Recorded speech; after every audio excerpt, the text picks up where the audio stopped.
Turning on the REM pod.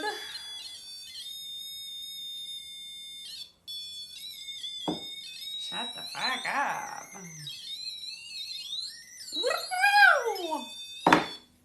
Alright, just getting ready. Hold this sun. Hello, nameless ghoul.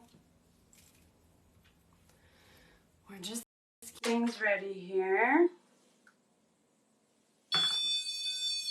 Oh, yes, except. Oh, it's me! It's me, Mario. I pop in and immediately hear REM pod. Would you expect any different? Nothing at all different. I mean, it's to be expected. Jace.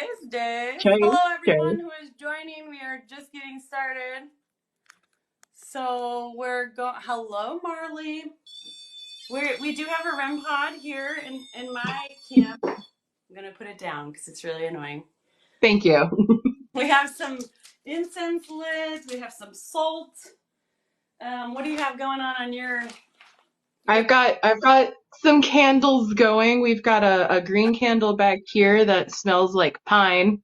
It's very pungent pine. That's I take advantage of like after Christmas sales to get magical candles that are green and pine scented. Do you want to know something? A secret about me that it will no longer be a secret after. Yes.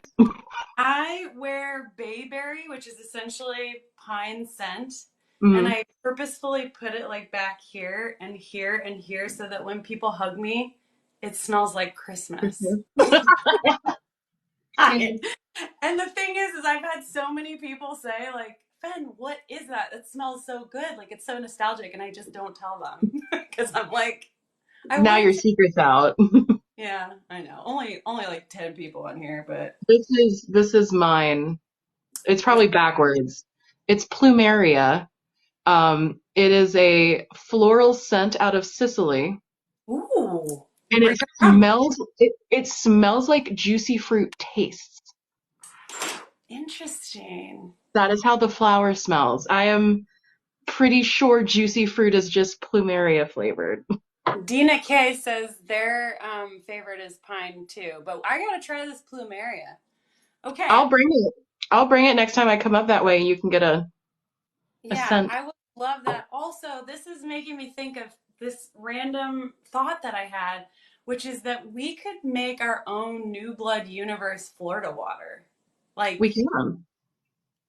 On set. Okay. If everyone in the chats, both chats, would you be interested in possibly like watching, partaking in, and possibly having New Blood like cleansing or like Florida water? Let us know in the chat. Yeah, let us know. Also, I'm putting a goal up with some fucking chocolate strawberries because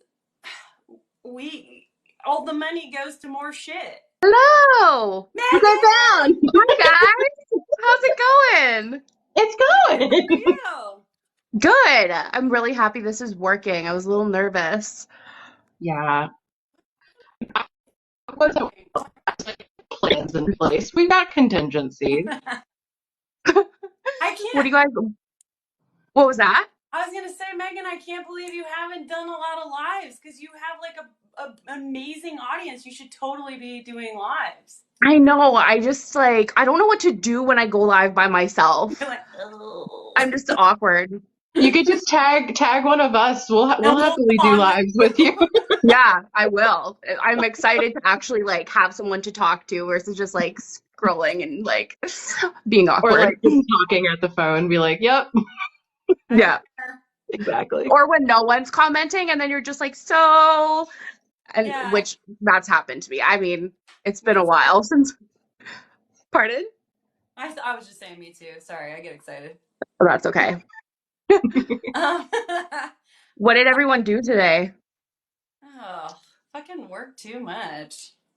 Yeah, fair enough. Yeah, today's been like a weird work day. Like, I think I'm at a point where I'm like, it's Friday evening, I'm gonna have a fun chit chat, and then I'm gonna like check out for the rest of the night. Like, yeah, it's been one of those totally days. Fair. That's fair. Abry and I were talking about that on the phone earlier, that like it kind of felt like a weird vibe today. Have you had that today in your neck of the woods? I don't know. It was a super busy day at my work today. So it was just crazy. But other than that, no, Yeah. it was pretty normal. So no vibes. Maybe it's just a new blood universe situation. Maybe. I mean, like, Yeah. there's all kinds of like backwards transiting planets and retrograde. Like, there's so much shit happening right now that like, if some of us are like checking out and just being like, I need a nap today, like, Yeah. that's where I'm at. I want to That, take a nap today. See, I think yes. like is it Leo season? Yeah. I think I'm Leo moon. So I feel like Hmm. I'm vibing. Like this is like my time to vibe. So I'm a Leo rising, and usually this is my time to vibe, but I don't know. I think I'm ovulating or something. Like Fair. something's off. Yeah. Like I don't know. So okay, some people over here. Hi everyone. Hi. So what are we talking about? Well, we're gonna talk about sleep paralysis. Oh, Hmm. and people are asking about new blood. So, Abry, do you want to explain new blood? Since I'm always explaining new blood. Sure. So, New Blood Universe started with a Kickstarter back in June, and we hit our goal. We went past our goal. And so, we're making two paranormal shows. One of those shows is called New Blood, and it's going to air sometime in December, um, or near the end of the year. So, because we're trying to like gauge out some stuff still. So, that being said, it's a docuseries that's going to be going through. Um, Following an initiatory experience. Thanks for me. And it kind of touches on vampires and goes a couple of different directions. We don't know exactly where it leads yet. You have to watch and find out. And the second one is going to be a really cool paranormal, like episodic show where we go to locations and explore and find all of the weird. But what's different about it is that we encounter, engage, and like work with the paranormal in a way that you've never seen before. So you definitely want to like tune in for that. And we don't have Yeah, any time frame on that one just yet. Stay tuned. stay tuned because I'm it's really so hard. excited to watch it. I'm invested. Thank you. We appreciate that. Yeah. I mean, so people are saying, okay, so people are asking about the sleep paralysis. Here's Thanks my, for it me. always happens. My ADD brain cannot handle all the comments. And they're I like, know that's the other thing. I'm like, I don't really know how, but I only have So we Bucky have and sleep my girlfriend paralysis. commenting, so well, okay, so I guess That's good. let's talk about like, okay, so Megan, you have an amazing fucking like TikTok that's all about paranormal stuff. yeah. You're not actually a paranormal investigator though. No, But no. you want to be? You want to be. Well, like, kind of. Like, I honestly, I didn't think about it much for a really long time because I don't know, society. I don't know. I was just, being like in the confines of like being in the box, I was in the box. And then I just one day decided that I wanted to talk about sleep paralysis on TikTok because I don't know very many people who experience it or talk about it. And I don't know. And then I just got sucked into all the like weird. Yeah. Well, I feel like it's easy to get sucked into the weird. I thought you were going to say something more after weird, like weird something. So I'm sorry for the delay. Um, but okay, so the sleep paralysis thing was cool because like I was in a live, maybe it was like my random secret one or something, or I don't remember, but or maybe it was with Alex LeMay. I think it was, and they were like, "Oh, what was your weirdest paranormal experience?" And I said it was actually during sleep paralysis. And then in Yeah. the live, you told me your most Mhm. like bizarre paranormal experience was also sleep paralysis. Yeah. Literally like the most terrifying experiences I've ever had. And I never knew what sleep paralysis was. I started experiencing it when I was like, I don't know, 15 or 16. And I thought like maybe like something was wrong with me.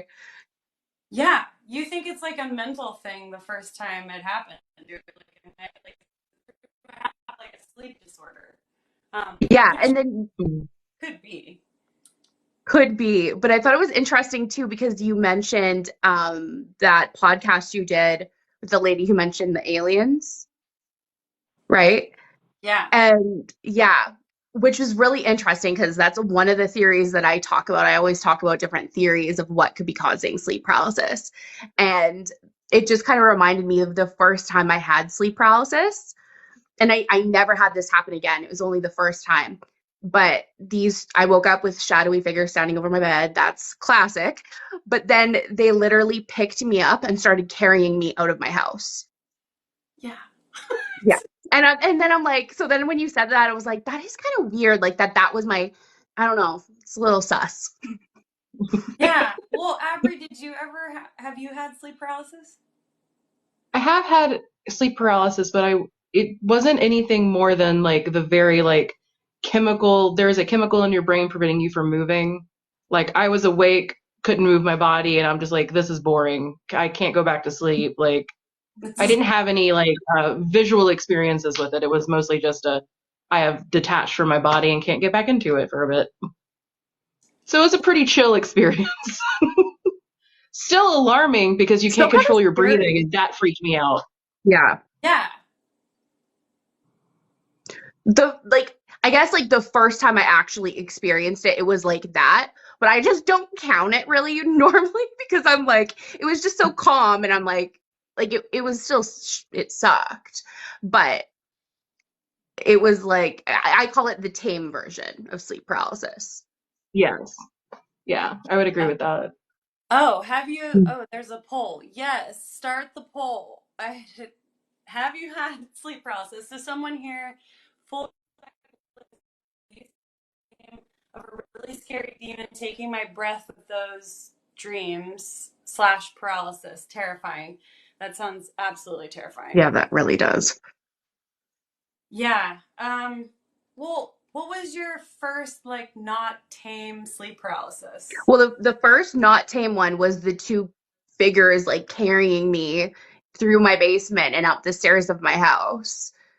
And then it kind of just, it didn't happen for a while again. But when it did start happening again, it happened every single night. I was afraid to go to sleep because I just was so tired.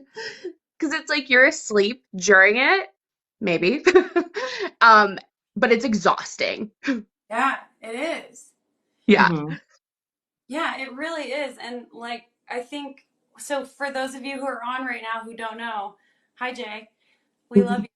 Uh, like I've, in case you didn't hear what we were referencing from before, is that like I interviewed the ex director of experiences from MUFON, which is the Mutual UFO Network, and she was actually like higher up than that at some point, and she's also the niece of Betty and Barney Hill, if y'all know of that famous Oh, UFO. cool. It's really Yeah, cool. kind of an interesting fact. Oops, sorry, that was me. I do have a REM pod on. um, so uh, she Jay.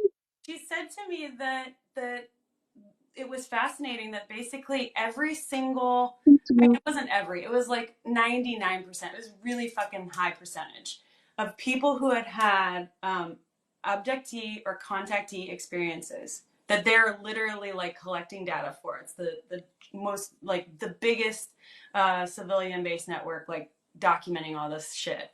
And it's crazy. They like go and investigate crafts and everything. If you don't know about it, it's fascinating. Uh,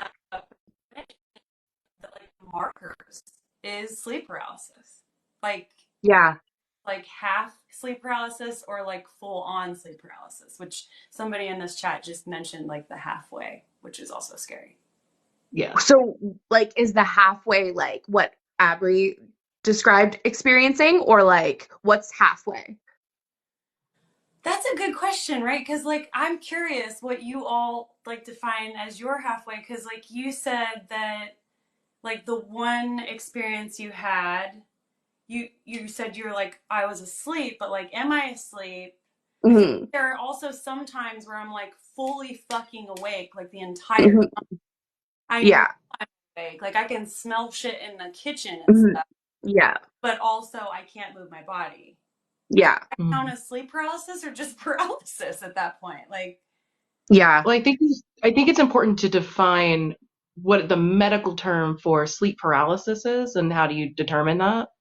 Because sleep paralysis, from a medical standpoint, is when you go to sleep, there's a chemical that's released in your brain. I cannot for the life of me recall what the actual chemical is Yeah. that prevents your body from moving while you're dreaming. So you're not Yeah. like sword fighting dragons and Yeah. like actively punching your partner. Um, so that happens. And so there's a weird thing that occurs sometimes where your consciousness will come up out of REM enough faster than that chemical can be resolved. So you'll become awake, but have no ability to move your body because it is effectively like paralyzed within that Yes. state. And then it'll auto balance, and then you kind of come up out of it typically.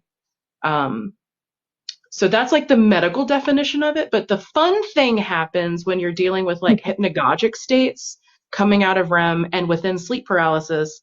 You can hit a space where you're awake and you're dreaming at the same time and you're paralyzed. Like all of these things overlap. Like the doors get blown open and there's figures in your room and there's people standing around. Now, that's the Yeah. medical perspective of Right. that, and it's not the what I would consider kind of like the overlapping spiritual side, because that Yeah. dream state and that subconscious state is like rife to me with the ability of like that's where we connect to all of these things. So Hmm. while they can disregard that as like subconscious, that doesn't acknowledge the possible spiritual influence from that medical perspective. So you can be communicating or dream walking or working with spirits or entities in that state, become conscious and aware of it, and they're there. So like I also leave room for that, even though I myself haven't experienced it in that way. And that's why I'm like obsessed with like talking about the paranormal side of it, because I know the medical explanation, but like I've experienced it so much, and it's just I'm like, I believe you, science, but also like there's something else. Like, Yeah. yeah. And so many people experience the same thing, like the same creature. And I did read that people who experience it, if you have a cultural belief that surrounds sleep paralysis, you might medically, they believe you might be more apt to experience it because you know what it is and your brain is filling in those gaps while you're paralyzed. Oh, this is why this is Mhm. happening to you. You know that this could happen to you. So your brain is like, oh, that's what's happening. And then something scary happens. But then there's people like I had never heard of it, had no clue what it was, but I still had so many experiences that were similar to all the other people who experienced sleep paralysis. I Yeah. don't know if that made sense. No, it It does. totally did. Yeah. Yeah. Yeah, for sure. And also, like, I have been actively investigating the weird and paranormal for a long enough time, and I can still say that the scariest, weirdest, like, most inexplicable thing that's ever happened to me was my experience in sleep paralysis. And that is, like, perplexing to me. Like, Hmm. you would think it would be, like, in a haunted house, or if it would be, like, Mhm. fucking vampire. Like, I don't know. There's so many weird Yeah. Yeah. things that we've been up to, but no, like nothing will ever take that memory of what happened. Like it's fucking fucked. But it's your I conscious and your reality, and it's in you. It's you're actively experiencing it in your head. It's more profound, in my opinion, than some of the other experiences you can have, because it's dealing with your self autonomy and yeah. how you're navigating stuff. Like we can dismiss dreams so easy, but when you're conscious and awake and faced with Mhm. it's reality shifting. Yeah. Yes. Yeah, and you can't breathe. Somebody said, yeah, that's happened to me before. That's a rough That has never happened to me. where you're kind of like gasping for breath for a minute. I don't know why. Maybe it's because you're like in an in between for a second. It doesn't usually last too long, but That only happens to me when I'm so scared that I can't breathe. So, because there's like a demon or whatever. I don't know. That's yeah. happened to me before. It's scary. So I hope it never happens to you either. you had the Mhm. guys, the like the shadow folks come and scoop you up. Like Mhm. you are you open to like recounting what happened, in detail? Yeah, like so it's not very in depth though, because this one wasn't really long. So I like woke up And I've been afraid of the dark my entire life. So literally, I've always slept with a nightlight. Yeah. So except for when I'm like asleep with my girlfriend. Okay. But I had a bunched up Christmas lights in the corner. So there's like a little bit of a glow in the room. I wake up and like before realizing that I'm paralyzed, I see two tall, dark shadow figure men just standing right beside my bed. And I go to scream and I can't. Nothing comes out. Oh, And I can't move at all. I can't move my fingers, can't move my toes, just completely paralyzed. And I'm just staring at them like heart beating a million miles a minute. And they didn't like do anything, say anything. They just like one went to my feet, one went to my head. They scooped me up and started carrying me through the rec room of the basement and up the stairs. And that's all I remember. I then wake up in my bed. Yeah, for real. yeah. I mean, like that's so interesting because that, like you said, that seems like it matches up to what the woman that I interviewed. I cannot think of her name right now. Kathleen. What Kathleen said, which was that that's like the marker, like one of the central markers Yeah, abducted by aliens. And the yeah, other one that comes up a lot, which I'm sure you're both familiar with, is like a skip in time, like or not necessarily time, but like it blanks at a certain point. Like you Mhm. saw okay. up, but like you don't know the rest of the fucking story. Yeah, yeah, What happened to exactly. your dad? Like, why Yeah, couldn't you see that? yeah, exactly. I know it's like, yeah, it freaks me out a little bit to think about, but at the same time, like, if it was aliens, it's probably the most common idea for me because I've never been freaked out by aliens. But Really? um, no. That's my biggest fear when I was a kid. I know. I remember you saying that in a live, which I think is so wild to me because mine was ghosts. Like I was afraid of ghosts. What was I yours, Abri? what was I terrified of? Yeah, as a kid. It wasn't I wouldn't qualify it as aliens or demons or spooks or anything. It was literally just like America's Most Wanted. I was scared of people. Yeah, I that's mean, like Like makes the I most watched sense. an episode where like this dude would sneak in and steal children, and as a child I would walk by windows at night being like, don't you fucking steal me, motherfucker. Like I was like very upset as a child by this. yeah. Did I'm either? scared of humans. I don't know how you are.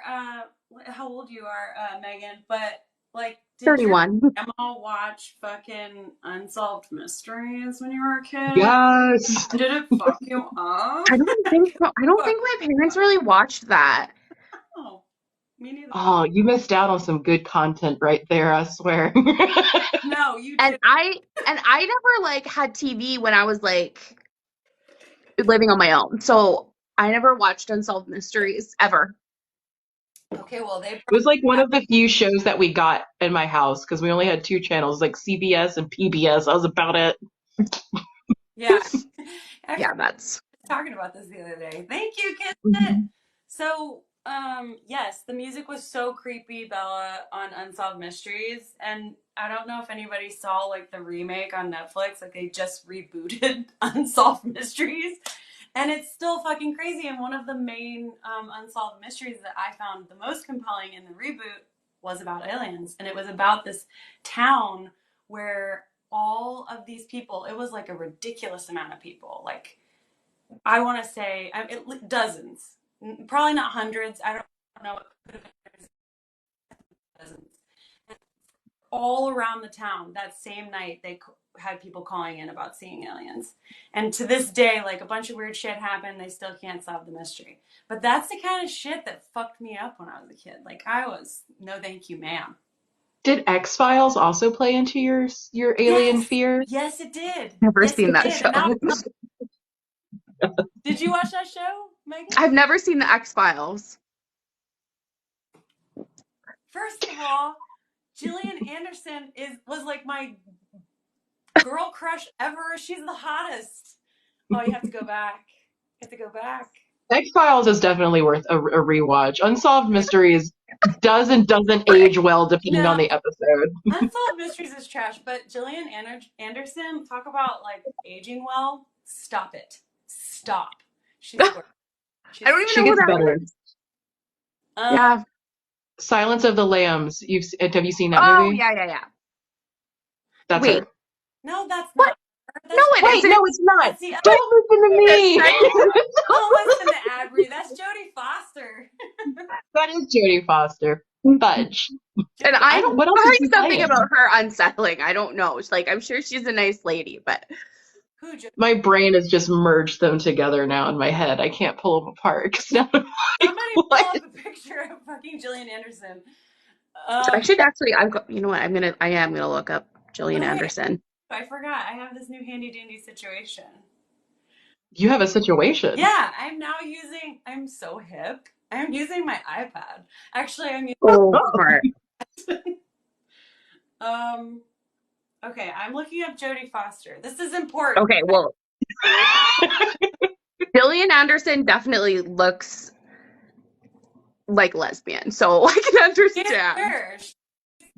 I don't even understand. Finn's like, Oh my God, I'm bothered, man. She was such a big crush.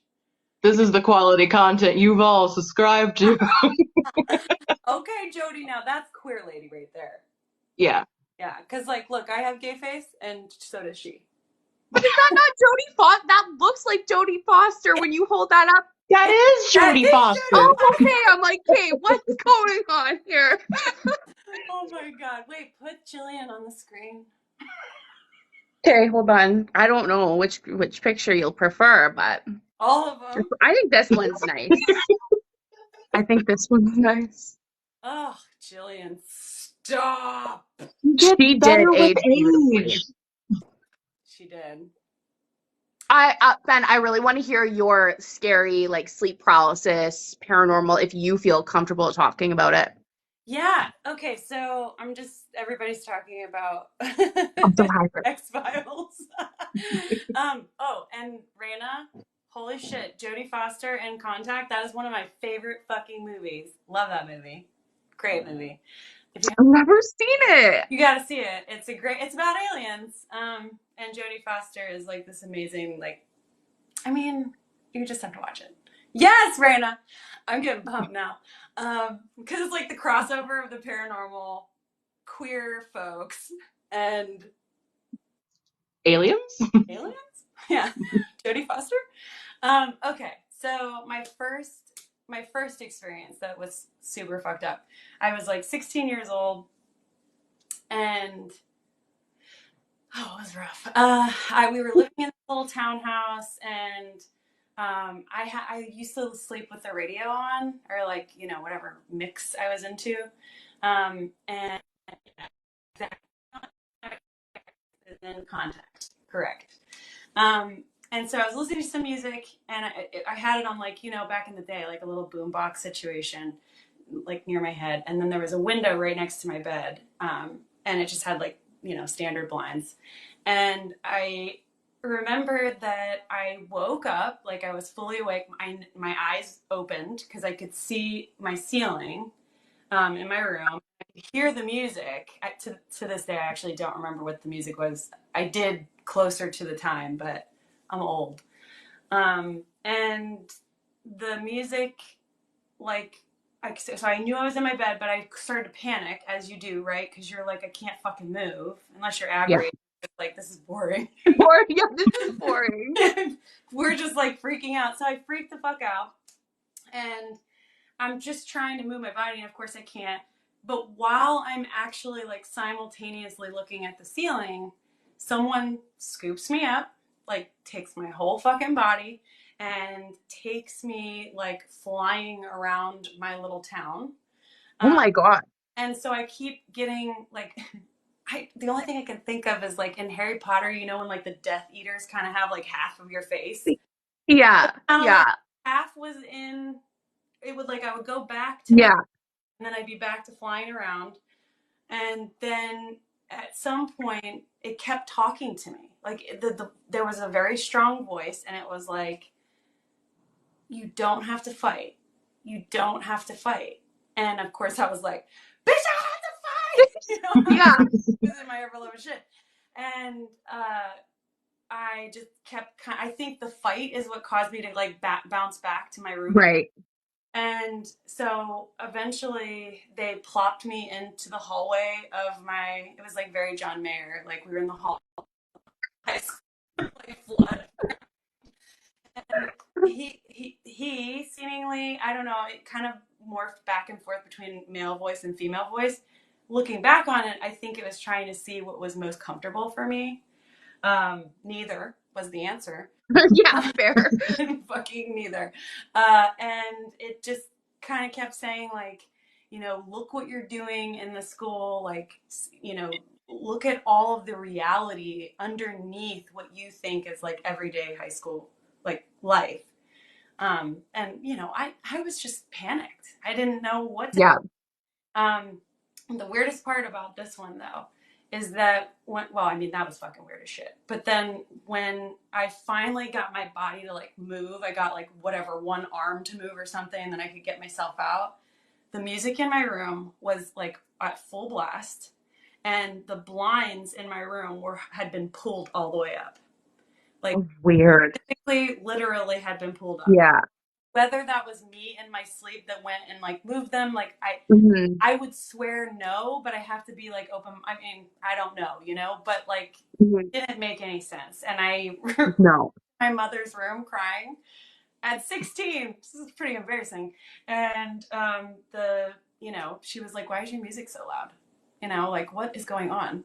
What is happening?" That's That was kind of, terrifying. yeah, I don't know, but like honestly, I wish I could go back because Hmm. there was an opening in my consciousness at that time that was bigger, and I wish I could like do it again and be like, okay, cool, I'm not scared. Where are we going? Like, I wish I could let go. Yeah, yeah, totally. Yeah, Mhm. I don't know. Fucked me up though. Have you tried doing dream work though? To like narrow in on that experience again to see if you could use that same point in your consciousness again. When years later, I got really into Richard Linklater, the filmmaker, and I don't know if you ever saw like A Scanner Darkly or like The Waking Life, those shows or Yeah. those movies. And he was really big on like lucid dreaming and this idea that you could like go into your dream. Of course, this is like a Capricorn thought. He planted this idea in my mind that I could get more shit done in my dreams because I'd have more time. So I like got really into it, and I had a susceptibility. Like I had what is it? A knack for it, but it also kind of scared me. So I ended up shutting it down. Hmm. You would go do lucid dreaming to work harder in your life. Like, what?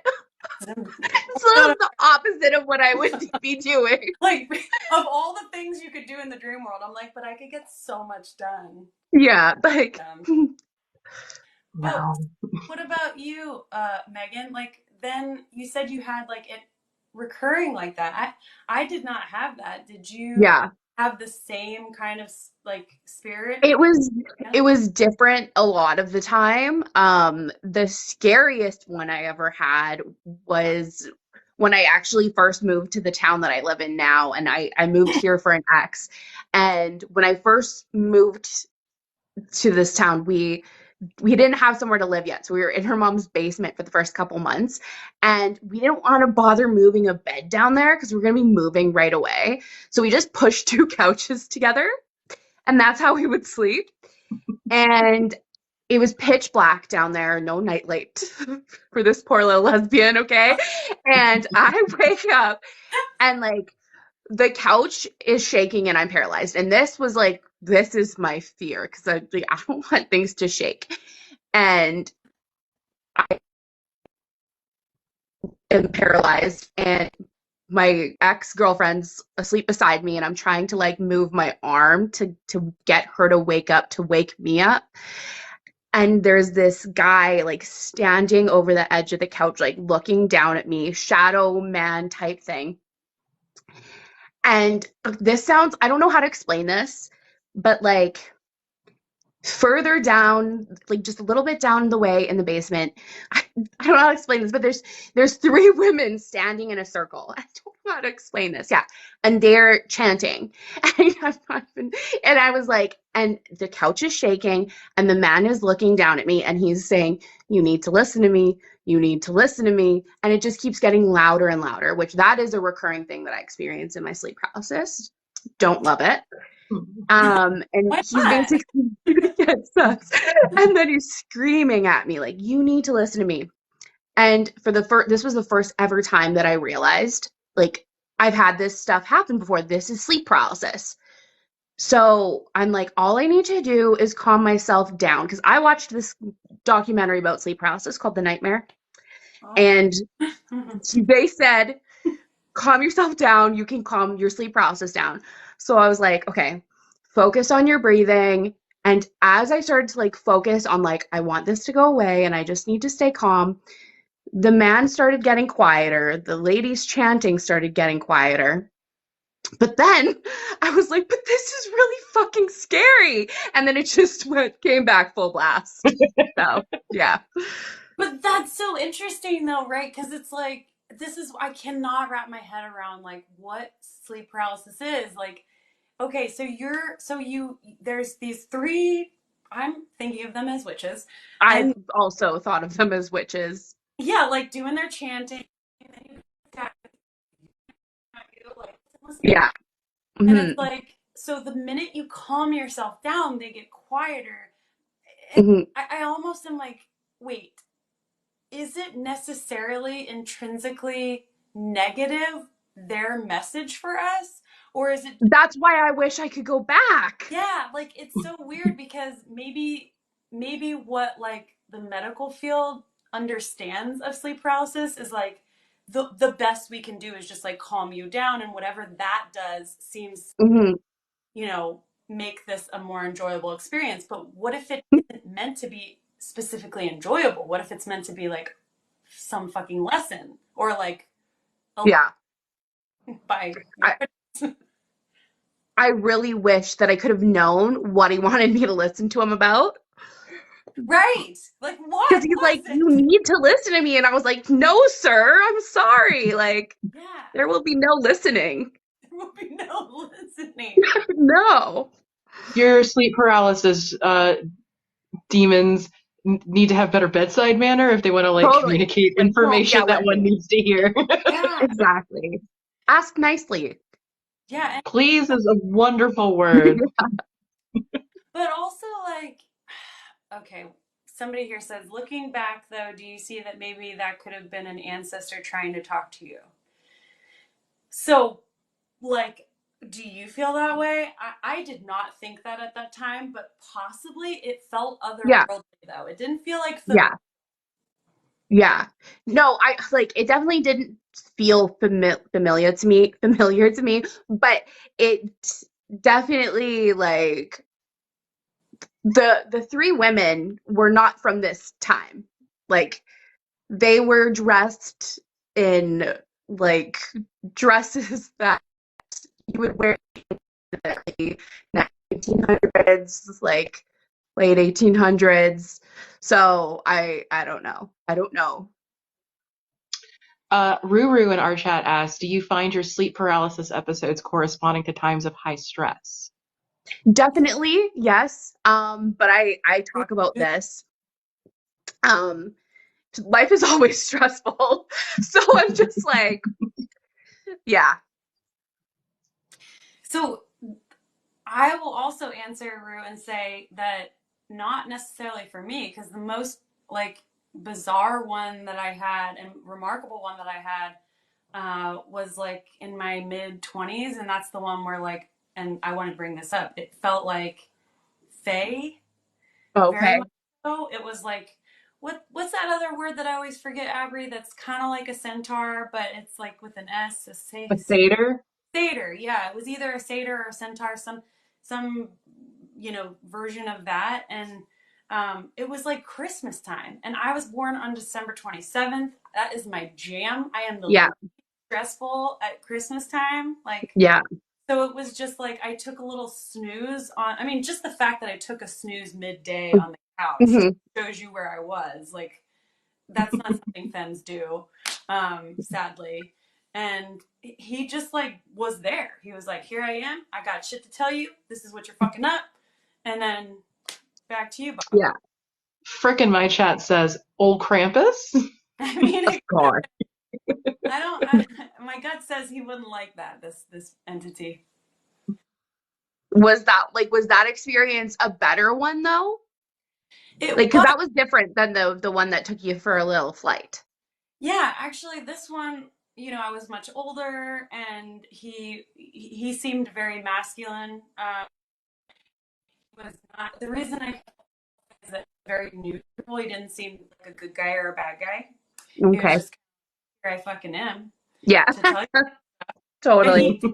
he did take me to a desert, and I was like simultaneously like smelling my mom cook Christmas, dinner, Yeah. Hmm. and I could hear the crackling of the like fireplace. And then also I was in the desert with this Yeah. centaur man thing. And he Mhm. was just like explaining to me that I was not, he just basically told me I'm doing the same thing over and over again and expecting a different result. So he did that by showing me like a version of me that was like on a conveyor belt. And I got to watch myself on a conveyor belt go into quicksand.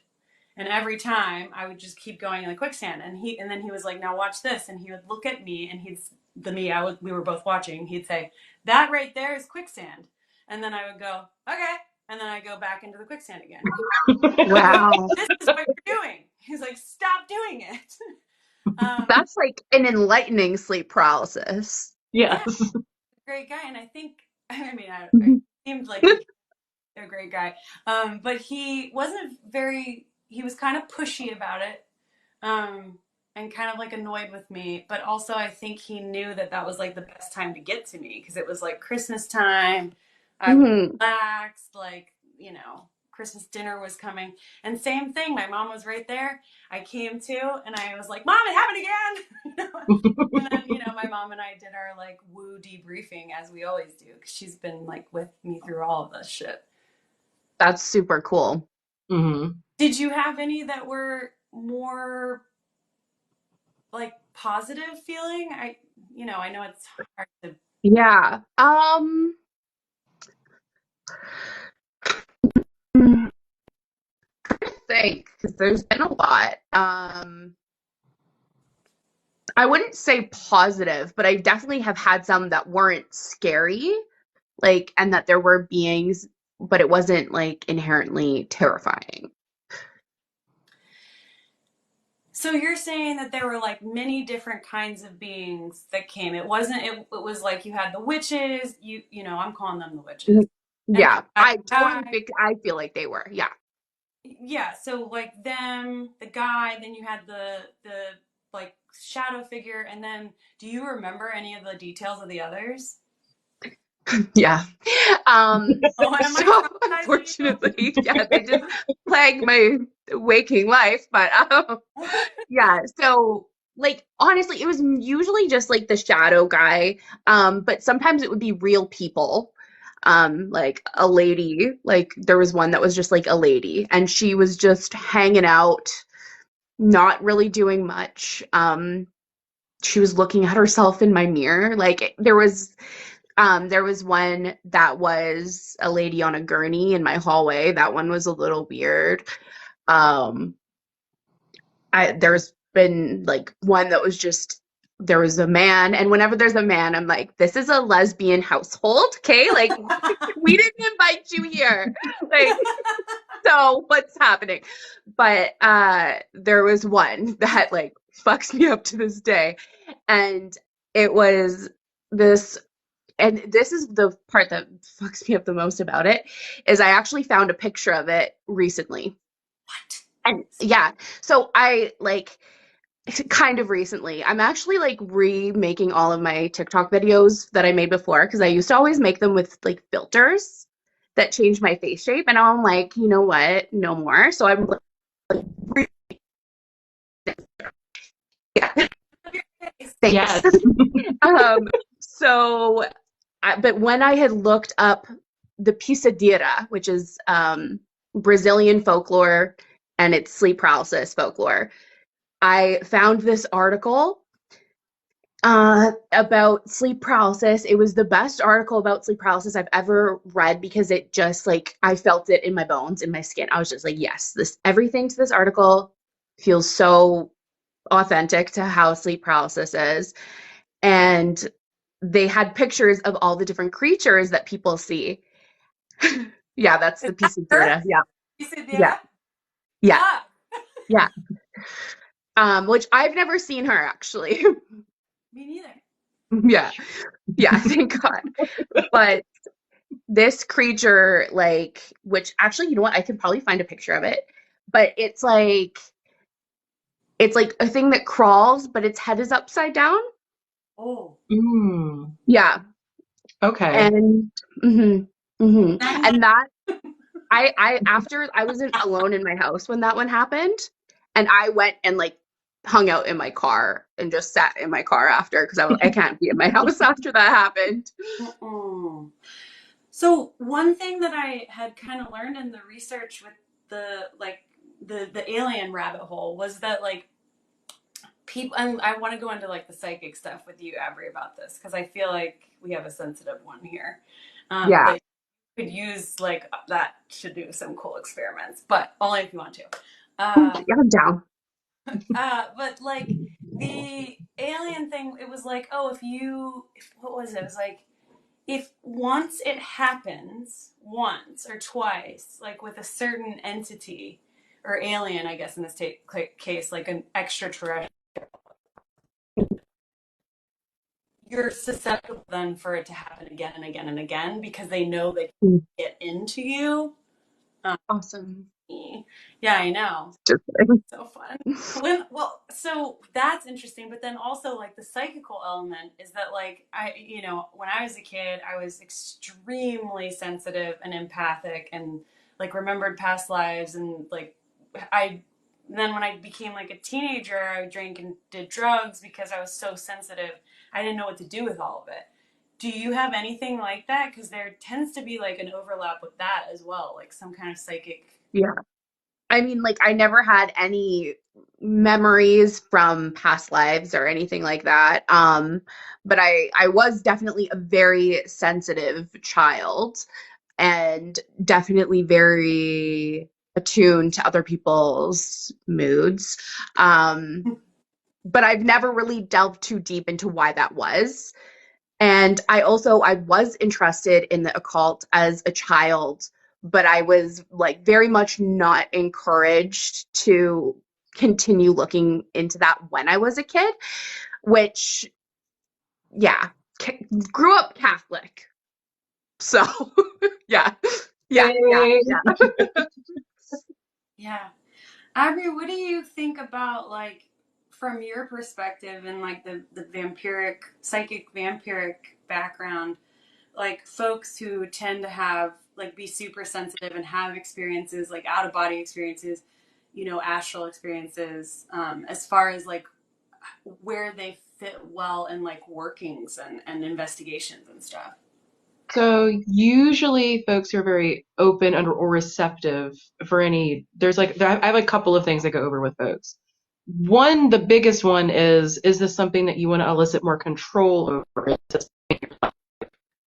Because that's one of the things that we would work towards is like how allowing you the ability to have some control and start to engage control to make the more negative experiences not so negative and to Mhm. empower you in order to control that in a way to allow you to do really interesting psychic work within the spaces where you're encountering that stuff.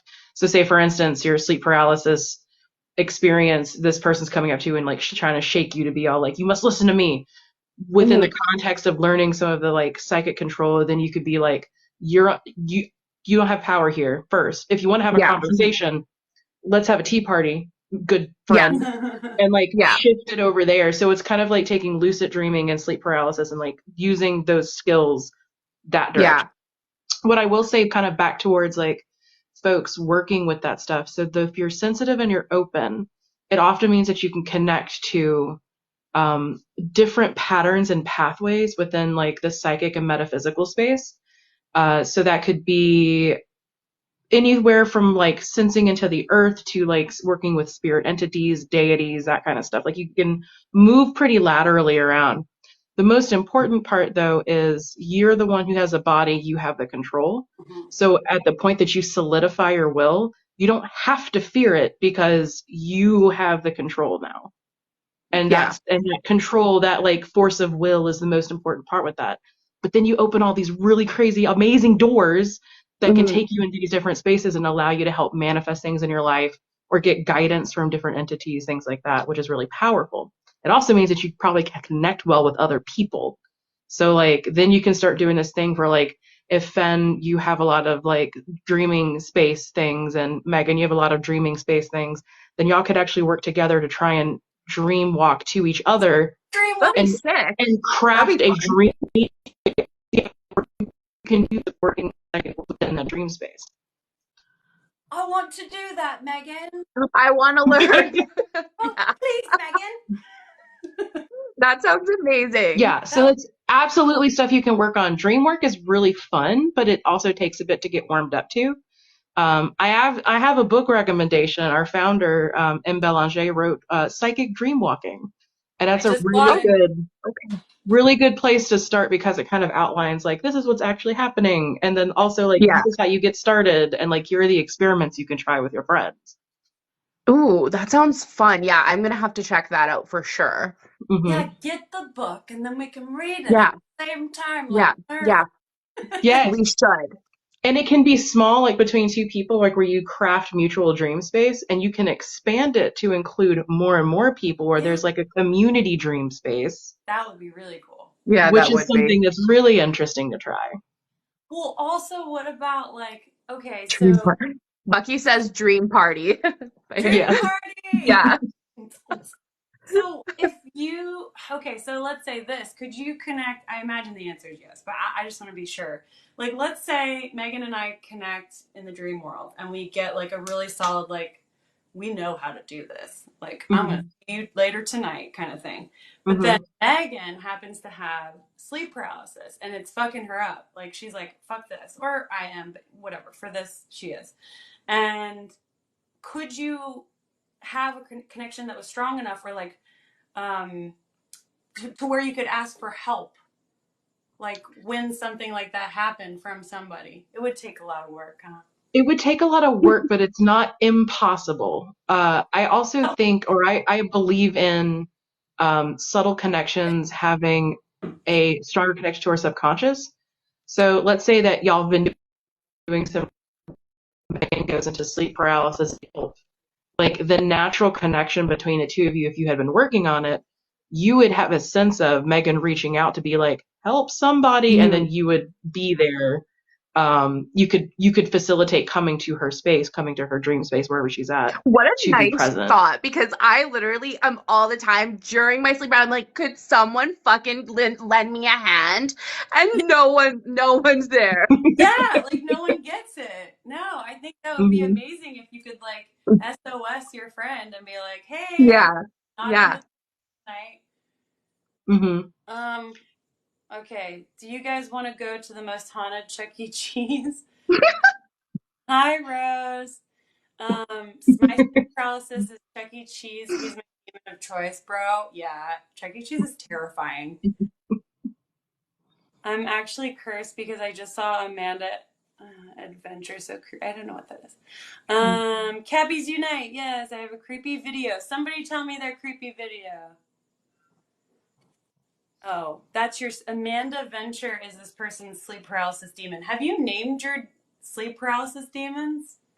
I have not. No. No, I also have not. I don't want Mm-mm. them getting comfy. No. I've They been lucid dreaming for long enough at this point that if I don't, they're not welcome. They just get pushed off into the edges of whatever oblivion they're coming from. I've always really been interested in trying to lucid dream, but I've also heard and read a lot of experiences of people who are good at lucid dreaming, but then they wind up having sleep paralysis. And Like, I do not experience it every night anymore. Like, I have found so many ways that help me to avoid it. It's Mhm. actually more rare that I have now. It does happen. Yeah, 'cause like lucid dreaming is you're coming up, your consciousness is coming more Yeah, awake kind of within the dream space. So I can see where like lucid dreaming and sleep paralysis would have some overlap yeah, because they kind of run on the same track. yeah. I haven't experienced that with lucid dreaming. I am, but I'm also a deep sleeper for the most part. Like I'm I not. slept through most of Hurricane Katrina, so Well, enough. It's talented. it's just a really good thunderstorm. That's all it was. I found the picture of the creature. Oh If you yeah. guys want to see it, it's like it's a stick one, Oh like that yeah. someone drew. I don't like Ooh, I didn't like it either. like I like it. It's cool. Oh, you would.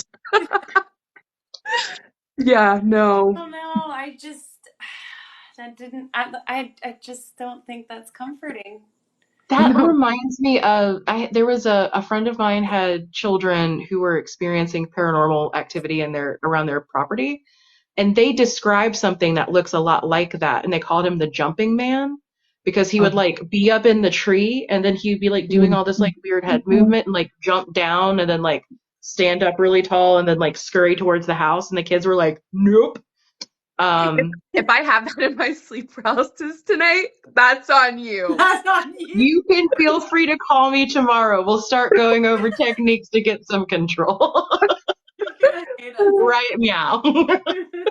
So, I mean, even in the shows that we do, like one of our main things is we don't want things to be scary. You know, we really want Mhm. to take like the scary component out of it because it's like just because it's different doesn't necessarily mean it's scary. Yeah, Mhm.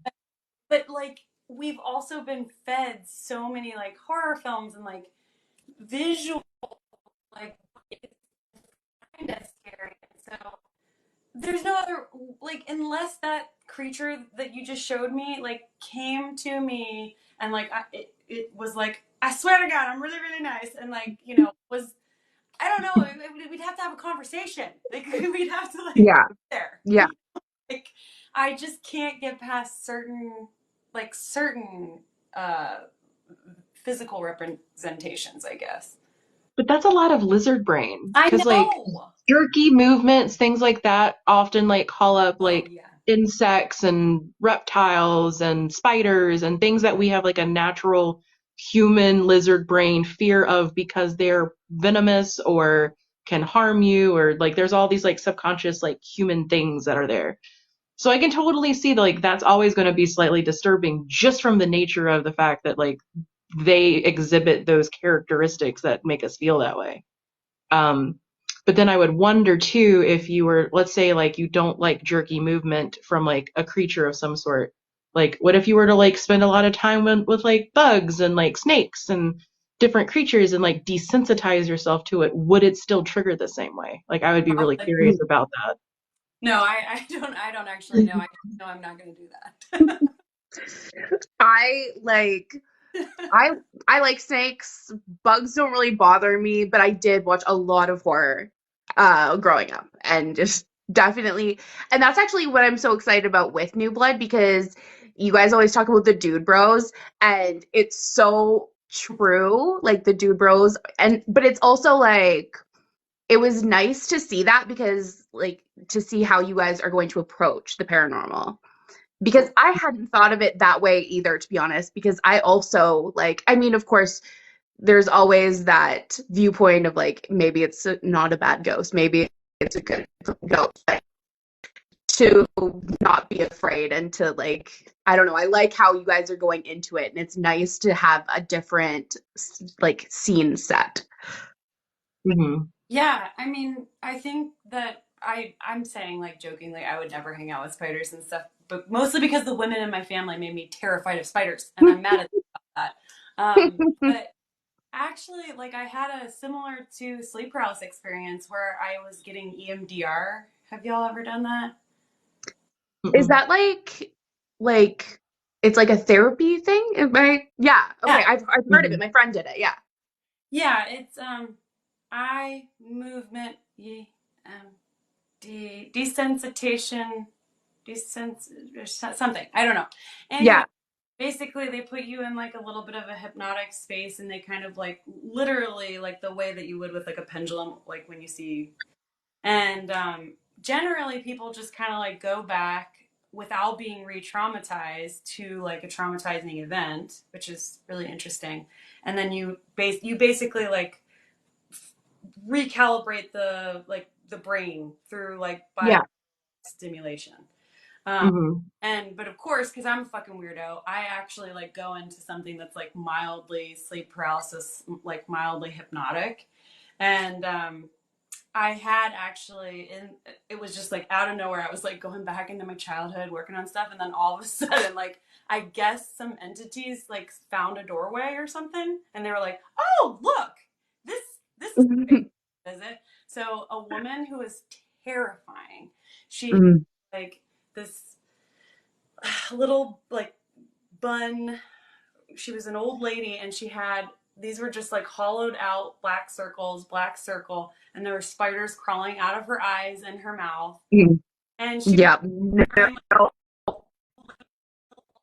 And then there was this other guy who was like with her, and they were buds, and he had this like alien face, and there was something else that was like weird about him. I journaled about it. I can't remember, but he was unsettling. And they both sat next to me, and they just kind of got all comfy and like cross-legged. And I was like, "Who the fuck?" And I'm like saying this because I'm in hypnosis, and the therapist is like, "What do you see now? What do you see now?" And I'm like, "There's this guy." And she's like, "What the fuck? Let's just keep going." Ash was there for the whole thing, my partner.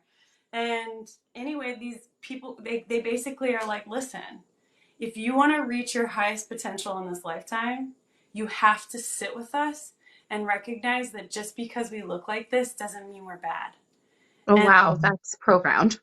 yeah, and I was like, but like, you're really scary looking. Yeah. They sat with me, and they like had me come over and sit with them, and then like all the spiders came out of her face and crawled all over me, and they were just like, don't move, just let it happen, it's okay, they're not going to hurt you. And I was Wow. sweating bullets because I was like, what is going on? Yeah.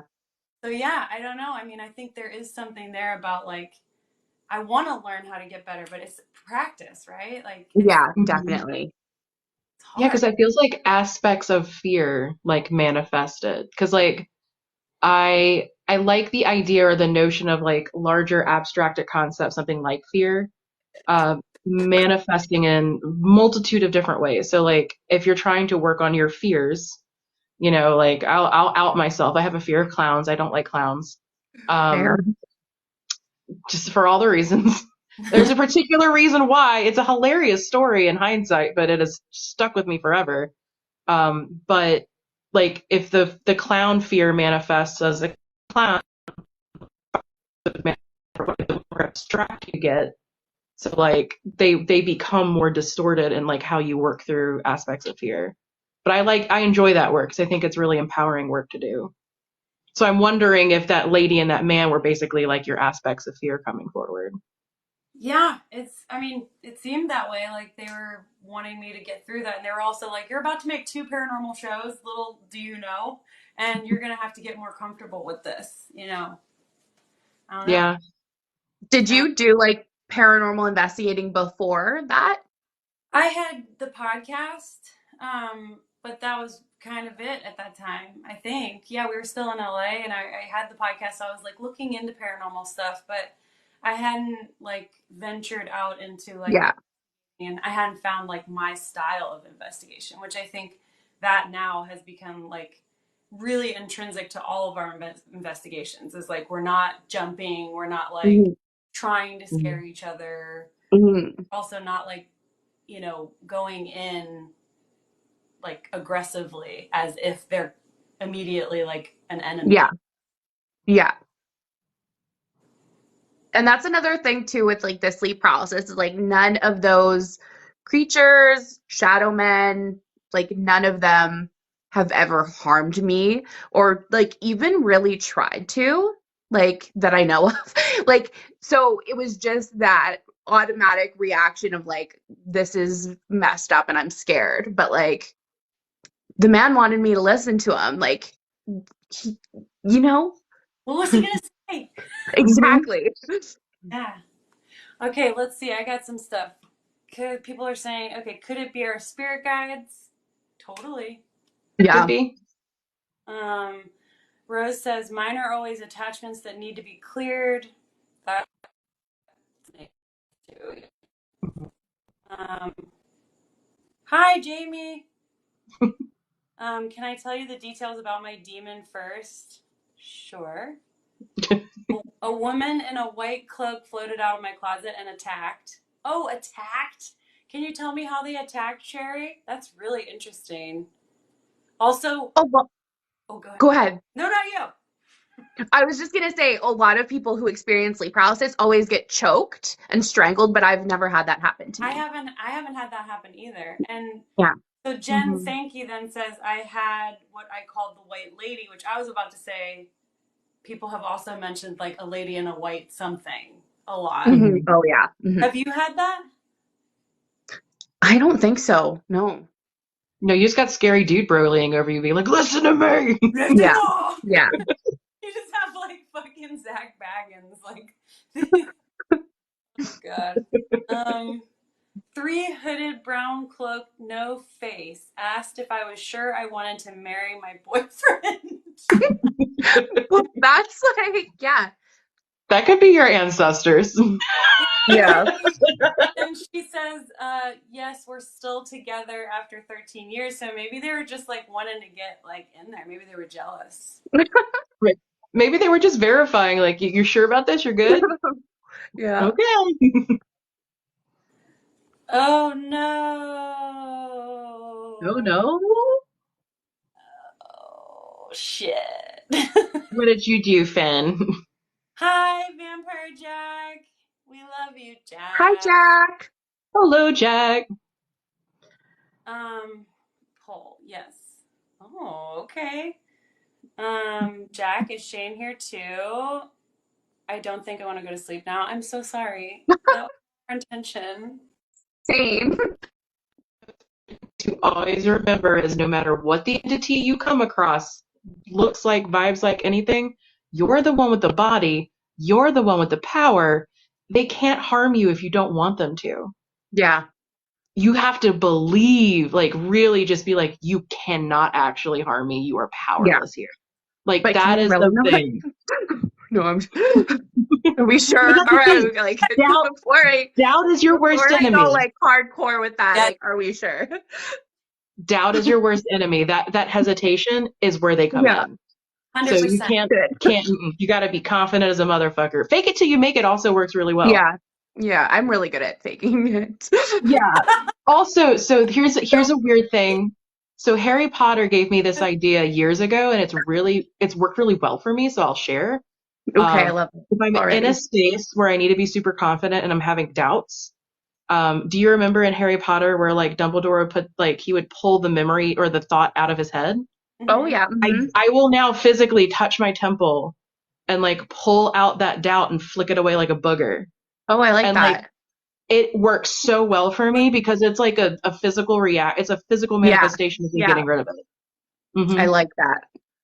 Yep. Yeah, it's helpful. Mm-hmm. I I've think, kind of been doing something. Oh, you go no, first this you time. go. I've been doing something similar actually. It's funny you say that because I heard this lady talk about when you have your shower and like your hair, it's kind of gross, but your hair is like coming out like when you're like washing it. I think to myself, this is all of my negative energy. This is all my bullshit. I'm not gonna be an asshole this week. Like, just like, like, and I think it's helping. So like the weird witch in me would be also like, save those because that's really powerful spell components. Oh,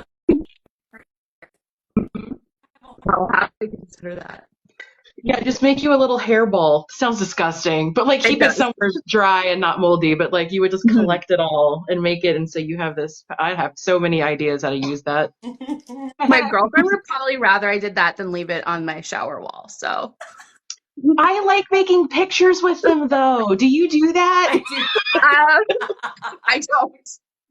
I have really long hair, so like when I can put I like fling them at the shot. This is like so TMI. I'm so sorry.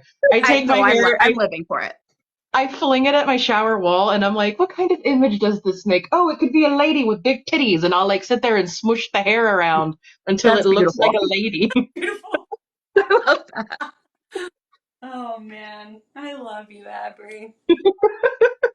Somebody says they met the skinny man. So the slender man. Yeah, yeah. Uh, Have you either of you experienced the slender man? no, I don't know because like the shadowy figures are Slender Man ish, you know? I don't know. Yeah. Slenderman to me is an egregore. Slenderman didn't appear until after meme culture launched. So Slenderman is in my opinion, by definition, is an egregore of many people believing in Slenderman and manifesting him. So Yeah. I can't really fear him because he's not. Yeah, I was there before him. He's not real. Well, I Yeah. mean, get into like what is real.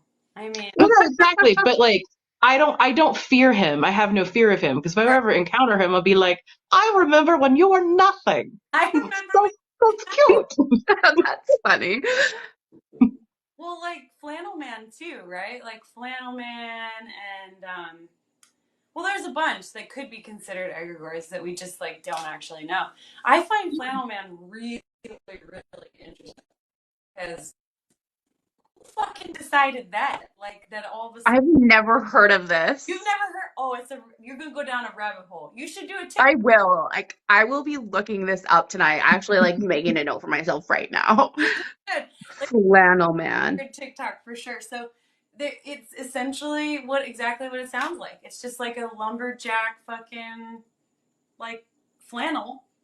And I was like, why does it have to be a man? Like, lesbians, we love Yeah, flannel. Like, exactly. why couldn't Right. it be a flannel woman too? Yeah. But always, Yeah. unfortunately. We'll Well, why make don't the you make new that flag. egregore? Yeah, I was just gonna say, we will. Yeah, we will. We will. We will. um, the elk thing. Somebody saw an elk. Oh my gosh. I haven't. Oh, right, like the centaur maybe? Show yourself. Hi, Vladdy Jack. Hello, Vampire Alice. I don't know. I'm trying to work on my fear of clowns. All I see is this much of Fenn's head as you're reading chat because you leaned in so far. I'm trying. I haven't experienced sleep paralysis. Well, you know, I guess that could be a good thing. Good Um, Fenn. ooh, You, black-eyed children. Oh yeah. Oh yeah. That's is another. that a favorite Fenn topic? Okay, so have you gone down that rabbit hole on your TikTok? Not Black-eyed yet, children? Not no. really. Mm-mm. I have so many, like I have like a list and it's long. Haven't gotten there yet, but they're on the list. So sleep paralysis. What are they called? The little. So that's all considered an expert to some, and then to some they're like absolutely not. That's like deep Appalachian like lore, and so Yeah. I feel like if it's Appalachian though, like from my research, which I'm no expert on black-eyed children, but it would be like less of the black-eyed children and more of something a little like ding ding ding ding ding ding ding ding, you know? Whereas the black-eyed children are very much like I'm not following actually. black children are these like okay, first of all, black-eyed children are like these little let me find a picture. They're children with their eyes blacked out. Yes, but then I feel like in Appalachia it would just be like a different vibe. These seem not they don't seem to it's like one of these things is not like the other. You know? Hmm. Hold on. You're gonna poop your pants. Oh, Victoria. Okay, never mind. I changed my mind. This feels Appalachian. I don't know though. I get What what you're makes it saying now that you're showing Appalachian? me I that don't because know. I'm I like, just have a feeling in my gut. That's terrifying. What I would be curious about if it's place oriented, like if you're saying like black eyed children and Appalachian like culture has this thing happening, would the original like there has to be more than like the American culture there. So like Yeah, that's um I would be really curious, are there overlapping stories from like First Nations folk who were totally. on that land? Did they have something similar happening? Because if there was, then I would be like, yeah, absolutely something to do with the land of the space. If not, then it's probably a modern egregore is kind of where I would like weigh it out if you're like places and like timings. Yeah, that's really a good point. yeah, that's Mm-hmm. true. And I know with black-eyed children, like the whole thing is very consistent across the board. Like they come up to your car or your house, they knock on the door, and they like need something, and they need you to invite them in. Um, and I find that fascinating that it's in like every single experience with the black-eyed children. Well, every like big one that's like been Yeah.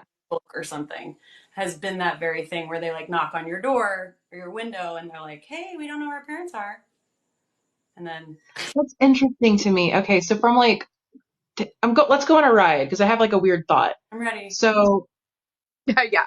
that preys Buckle up. upon the notion of like somebody nefariously abusing hospitality. And it's one of those things, especially if it was like a modern egregore thing that goes into like, don't trust people, like, don't trust strangers, don't take candy from strangers. Like, it goes into like that mindset that Hmm. makes me feel that that's more modern. Because if you go back into like old stories of like Fae and the Fairy and the She and like all of that kind of stuff, if you follow the rules of hospitality, you are actually safe. That's So if children were to come to your door and ask for help and you denied them, that's when the bad thing would happen to you, not if you invited them into the home. Well, if their eyes look like that, they're not coming to the house. yeah. Yeah, so that's what makes me think that black-eyed children are probably modern egregores because of the like weird break in hospitality. Because I feel like older entities, older deities tend to follow this notion of like hospitality and in good faith interactions for the most part. There's exceptions, always exceptions, but like that seems to be like historical context, kind of like a weird thing. I mean, also, Megan, have you done anything on like the Men in Black? I know it sounds silly, but like it's fascinating. No, I have not. Tell me more. Put it on the list. Put it on the list. Put it I on will. that. Like I thought that so. was a movie, so I know. I did too. But there's like weird evidence about these guys. Like this is the one that I'm like, I don't think this is a modern egregore. Something's happening with I think it's Men in real, Black. but okay, some I people say that gotta it's add it. like some people are like, oh, the Men in Black are an egregore, but you're right. There's actual like evidence of, and even I want to say Dan Aykroyd, but I might be wrong. It's one of those like that era of white dudes, guys like Dan Aykroyd, somebody like that. He actually like fucking had a direct experience with them and like has been made fun of multiple times, like because he came forward and was like, I saw it, I saw them, and they came Hmm. in like a black car, and everybody says the same thing. They're wearing these black suits, and they always show up after somebody has generally an extraterrestrial experience or some Okay. like super like unexplained, and they Interesting. come clean up shop. I guess I don't know. It sounds fucking crazy. I know. I I would, like nothing. This is, I always like, I don't not believe anything. So, but I Mm, also don't believe. You know what I mean? Yeah. same. yes. Yeah. Yeah. I would be curious also in like the research of like, because I think they're real. I think the Men in Black there's something to that one. When did they start becoming more popular? Was it before or after the actual Men in Black show, like movie aired? I'd be curious I think it's because because I I think think it was before.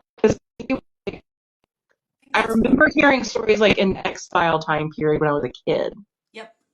Um, and I'm wondering because like I do believe that there's some entities that will like shape shift or like adapt to modern times. So it makes me wonder, is it something older reskinning itself?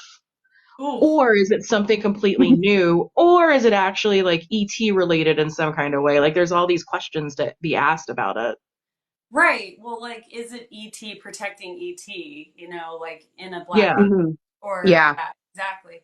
Well, I did interview this a woman from New Zealand who was in one of those experiences, like the unsolved mysteries, where she um, was at this like in this little town where like everybody in the town that evening experienced a UFO, and then some people like saw the UFO land and all this shit.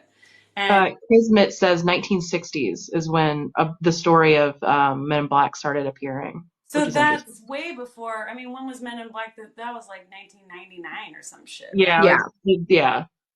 so, but she said that she was a little girl at the time, like old enough to know what was going on. Like maybe, I don't know, I want to say like 11 or something. I could be full of, Hmm.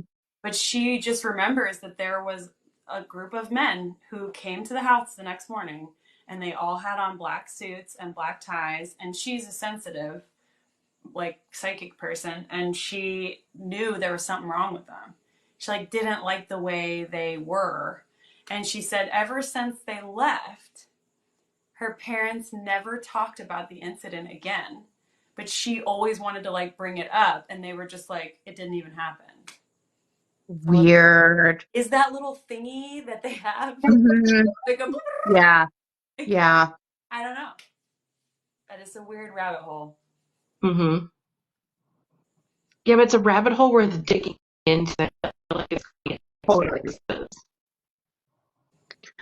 I mean, I think we know, like, if it's government, there's not much they won't do. So, no. And there's also just really big question marks about it at that point as well. Yeah. Especially Well, with all the weird like ET announcement stuff they just did, which basically amounted yeah. to a whole lot of nothing. Yeah. So except really funny people making TikToks about how we Yeah. don't care. We just want healthcare. yeah. Yeah. Canadian. Sorry, guys. Oh, I'm jealous. Okay, somebody here says, are black-eyed children demons or aliens? We don't know. We don't know. I slap my hair in my shower wall and see what image appears. So you haven't some that we've seen. Yeah. It's fun. Oh, two more people said they do that. Yes. Team shower wall hair art. Yeah, It that's was- oh, And I have two colors. I have black and red. So like I have a little I'm not that's fine. monochrome. Send us a picture in the Discord next time. that's hilarious. I will take that challenge next time it's hair day. Can it be Love your it. profile picture? Somebody, Stasha says hair scrying. Do you all know what that Oh, that would be a lot of fun. how would you do that? I could see you doing it a couple of ways, but if you're doing like chuck it at the shower wall, you could do it in the Oh, shower. Chuck it at the shower wall and interpret what you see. If that's the case, I have a lot of tittied ladies in my life because that's usually what comes out of my shower scry. this is a Or very dragons. gay. Dragons are lady titties. Like that's what happens. Just try to see how mine are gonna be after my breast reduction surgery on Tuesday. Is that what you're Yeah. So excited. gosh? Your Okay, back is so gonna love you. I know. yeah, people have been telling me about this. Like that, like I don't want to say anybody because I don't want to give it away. But Yeah. I mean, I don't. That's their private matters. But like how they're like, some people are doing it lately who in my sphere, and they're like, oh my god, it's a game changer. Like it's, I mean, it's not the way that it used to be. Like it used to be this thing that was like the recovery was so gnarly, and I'm not saying it's like a cakewalk, but Yeah.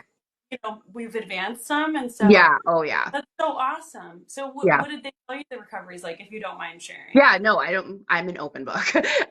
They said it'll be like 6 weeks-ish of just no doing anything really.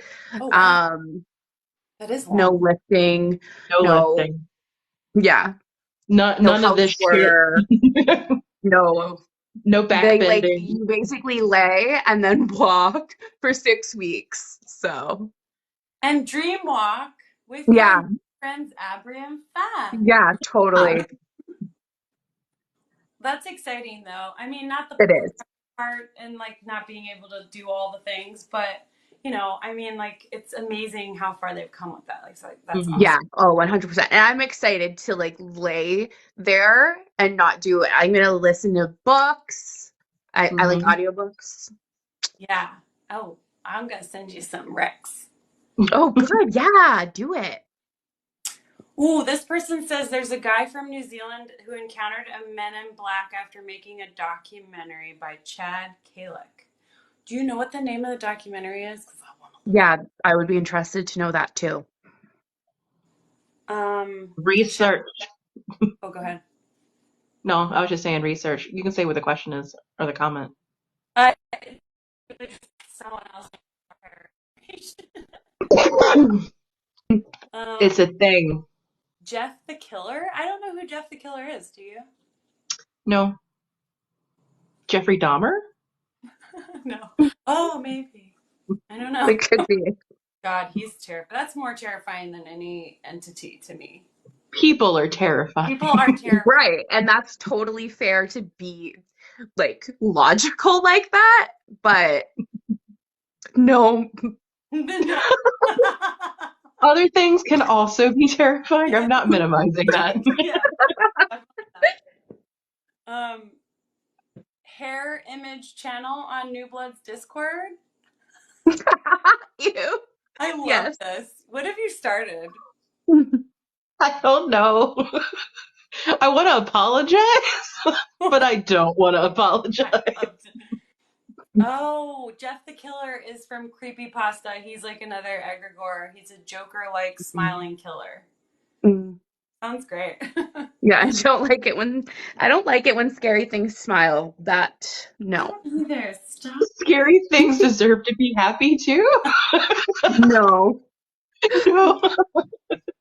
So, okay. Do we want to do some? Do we want to do some divination? Megan, do you do any divination? No, like I bought a tarot deck in like September of last year because I wanted to start. And I think I tried like 3 times. That's all right. You got plenty of time. You can while you're Yeah. your audiobooks. I can run you through a type of reading tarot that you don't have to know all of the like background, which is basically image reading. So like you would Yeah. pull a card and whatever symbol stands out to you, you ask yourself, what does that symbol mean to you? That it's very much more intuitive and like it's a very viable way of reading. Yeah. I'll try it out. Bless? Nice. So Megan, what's your top three again? I forget your signs. Your Leo. Um, so Virgo sun, Leo moon, and or maybe I'm a Leo rising. I always forget which is which. I think I'm a Leo moon and then a Pisces rising. Mm. Aw. Yeah. What about you guys? Finnegan, What? what are you? Oh, I am a Leo rising, Capricorn sun, Cancer moon. So I am very friendly, get a lot of work done, and I cry a lot. Me Really, too. do you? The Pisces. Cry a lot. I don't get a lot of work done. I get no work done. What are you, Avery? Tell us. Yeah. I'm a Libra sun, so all about that justice and balance. I am a Scorpio moon and a Scorpio rising. I So I literally would have am, been shocked if you didn't say Scorpio somewhere in there. yeah, I keep the Scorpio under the surface. I love those. They get a bad rap. They do. Okay, Jamie says it's two documentaries that we should look into. I'm writing it down. Yep. Sir No Face. Oh God. What was that? Sir No Face. Okay. And then Two Face the Gray. Hmm. Thank you, Jamie. Two-Face the Gray. Okay.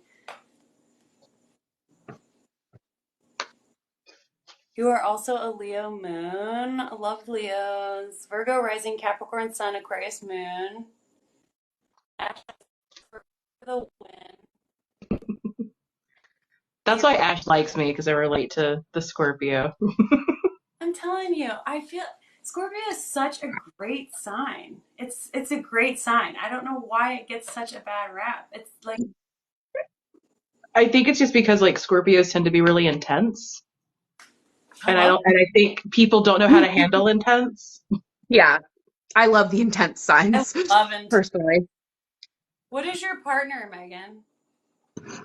Aquarius. Aquarius sun. And then she's got Pisces in there somewhere too, I think. I can't remember. Aquarius and Pisces is a good mix. She's not into like astrology really. She kind of got into it a little bit from me, but Shh. Find out her birth time. oh, I did. One I partner. have it on my phone. Actually, I could tell you right now. I have it in a note on my phone. Yeah. Run that natal chart. Yes. Run that. Oh, I did. Get that natal chart. Yeah, I have one partner is a Taurus and one partner is a Gemini. Ooh. Love Geminis and Tauruses. Mm-hmm. I love Tauruses. Geminis can be rough sometimes. Depending But on I'm a Libra, so like not for I'm you. here for it. You're fine. Yeah. Exactly. See, it's those earth signs that struggle with air signs if they don't have enough like water and earth. We love you, Rose. You made Frick cry. Oh no. It's Frick of Gemini. Yeah. Well, no, Okay, Frick's right. guys, I lied. What is it? Say.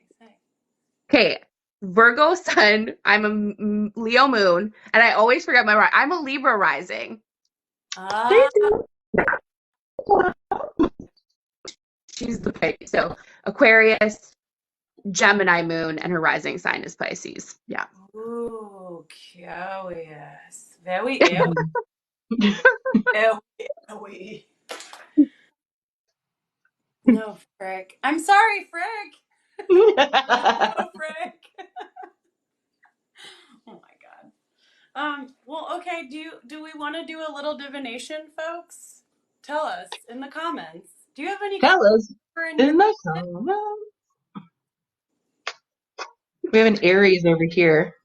Hello, little sweet baby Aries. Yeah, baby Aries. sweet baby Aries? Not there's nothing sweet or baby about Aries. Aries are fucking so nice. I love them. That's what to say. You better be careful. Them Aries get spicy. Aries do be getting spicy, which I'm here for. I am. I like to joke because like I call them like the sweet babies of the zodiac because they're like the first. So they're the child basically, but that Right. also means that they throw tantrums the best. They do. First. Yeah. Yeah. Mm-hmm. Yes, I dated an Aries once. Me too. That I have avoided that fate. was a rough one. No, Ash has she just said imagine two Aries parents because both of her parents are Aries. Yeah, that's rough. It's rough. I mean, the thing is like there are wonderful Aries folks out there for sure, and like all the combinations of the charts. But as far as like making a ruckus, like and Totally. the tantrums, Aries really do take the cake generally. My sister is an Aries and like I love her. She's so fun, but she could fuck you up. Like Yeah. I'm too sensitive. I have too much water in my chart for Aries. Like sometimes don't hurt me. Okay. Oh, spooky Frick, I love you. I'm sensitive baby with your Cancer. I am also Cancer moon. I love you. Oh my goodness. Double Aries. Your Cancer moon meets my Scorpio fuck around and find out moon. I love it when it happens though. When I'm like really sad and like cry baby, you're always like, it's fine, Fen. But then you soften because you're watery. Exactly. All right. It's fine. Here's why. Yes, I am married. I am married. I have a wife, Bella. Are you married, Bella? I want your wife to tattoo me if I ever come You to the better come state. and visit. Same. Yeah, absolutely. That'd be I've got plans. yeah. Um, my wife's sign is Scorpio. Yeah. Scorpio. Oh fuck. Scorpio sun. Taurus moon, babe. Taurus moon, and oh, I always miss a little. I don't know if she's here. She has to tell me. Hold on.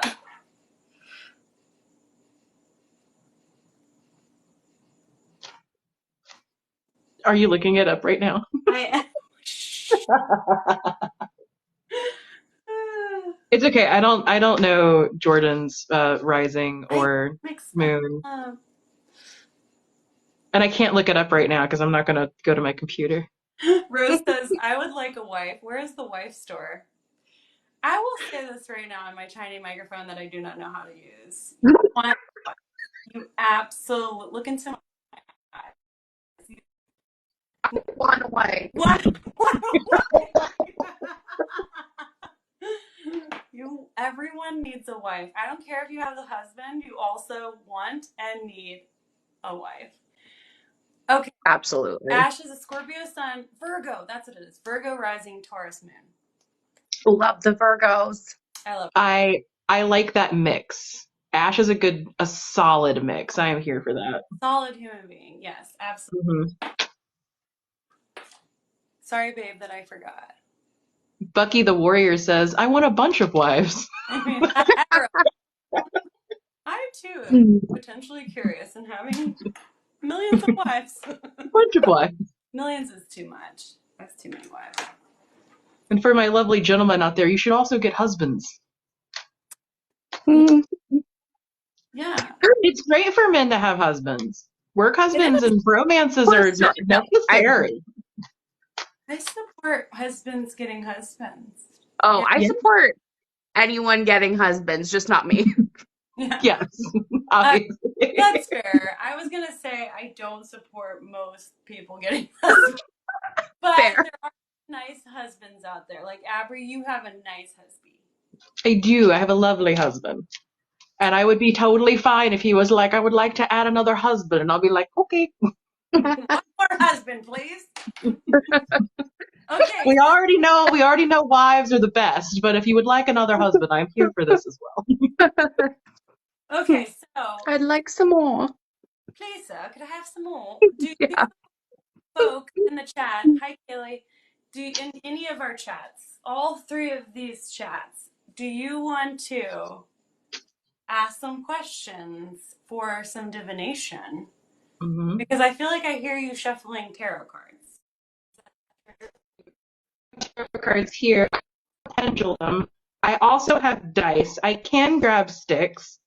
And I have shadow work cards, which if you want to ask things that you need to work on in shadow work, I can pull cards for that. But be warned, they're blunt as fuck. Yes, they are. They are sassy fucking cards. Mm-hmm. So put your comments in the comment box if you want to get a reading, honey. Yeah, you can Yeah. even say what you want to get, like if you want tarot or if you want something specific. I also have dice. Also, Somebody in we're my chat's asking about dowsing rods. Ooh. I do have. Oh, yeah.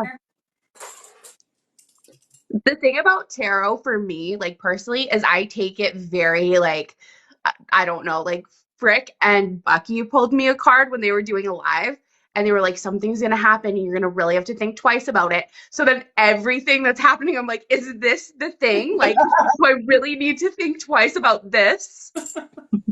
It's stressful. It is stressful. I do that too sometimes. Yeah. It's us overthinkers, you know? Yeah. It's a curse. Seraphine Ooh. says, what's the best shadow cards to buy?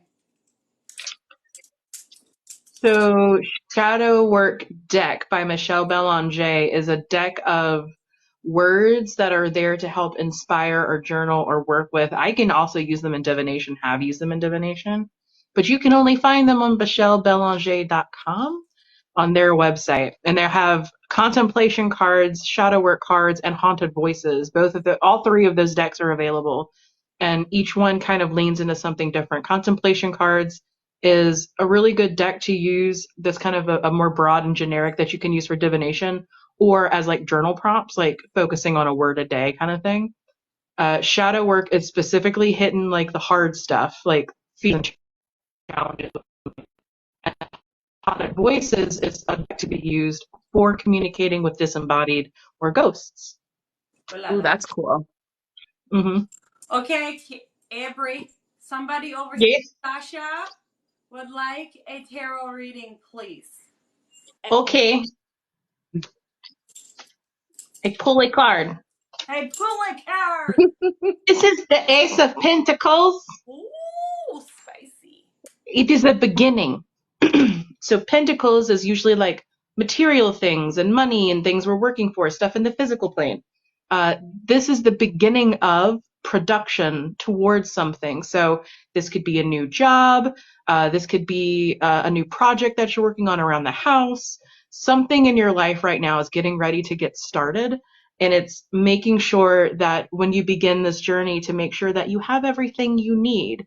So take some time and to assess that you have your supplies ready and you have your things ready and that you're able to be in that place of reaching out and beginning whatever this new project is. Ooh. Kismet Jack, whichever deck, what do I need to know going forward about the thing? Okay. Oh, the thing. I got 3 of Wands Mm. for that question. So that is development. The thing, there are different forces at play. Wands are actionable, they're fire, they're passion. So there are different confluences of things that are kind of circling around still.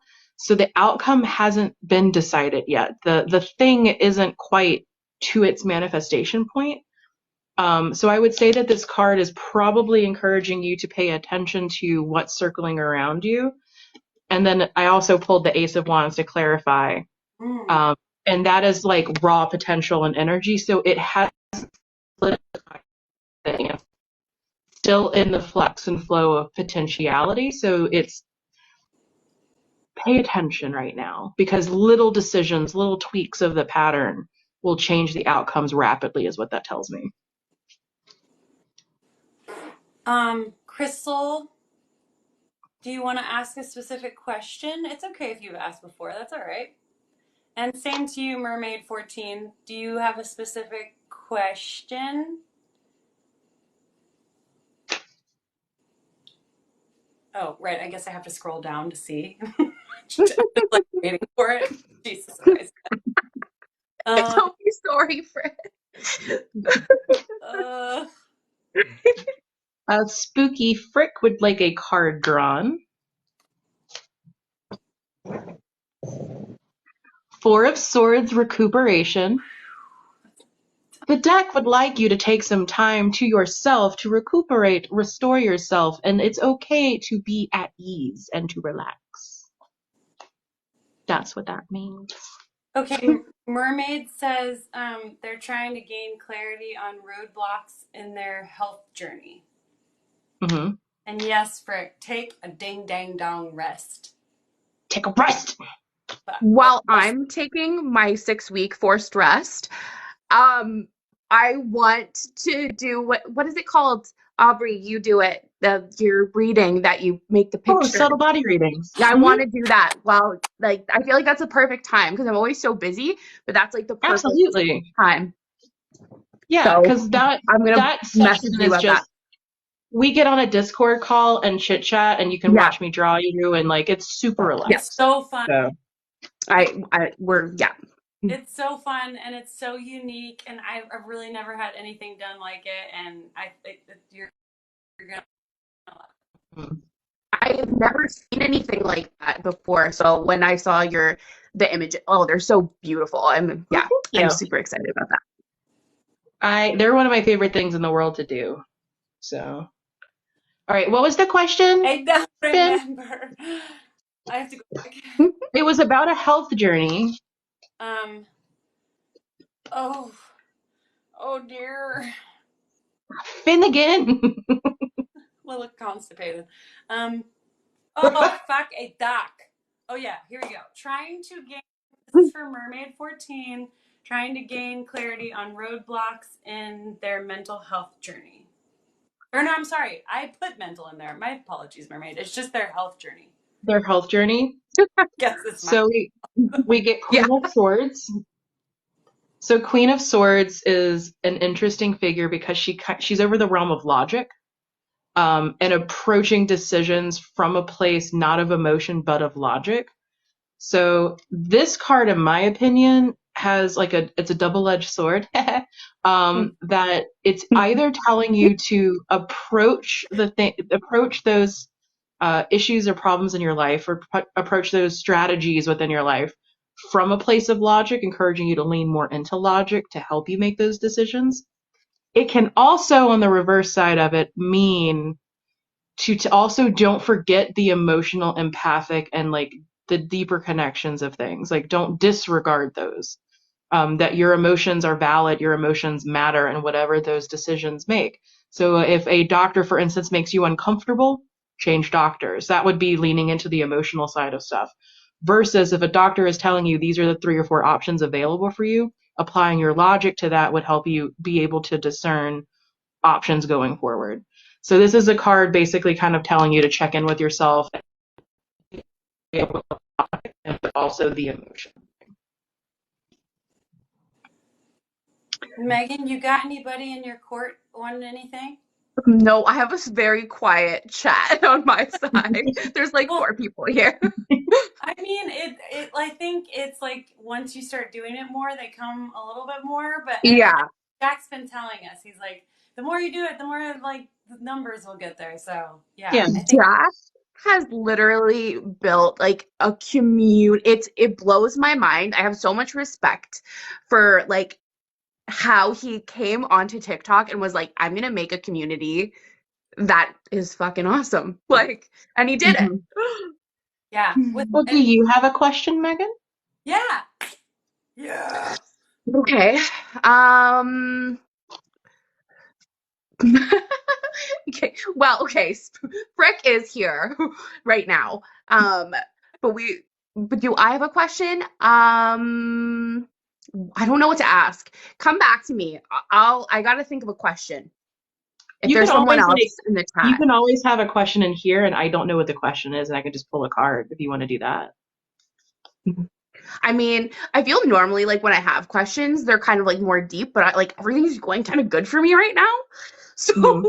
I'm That's like, awesome. yeah, it is.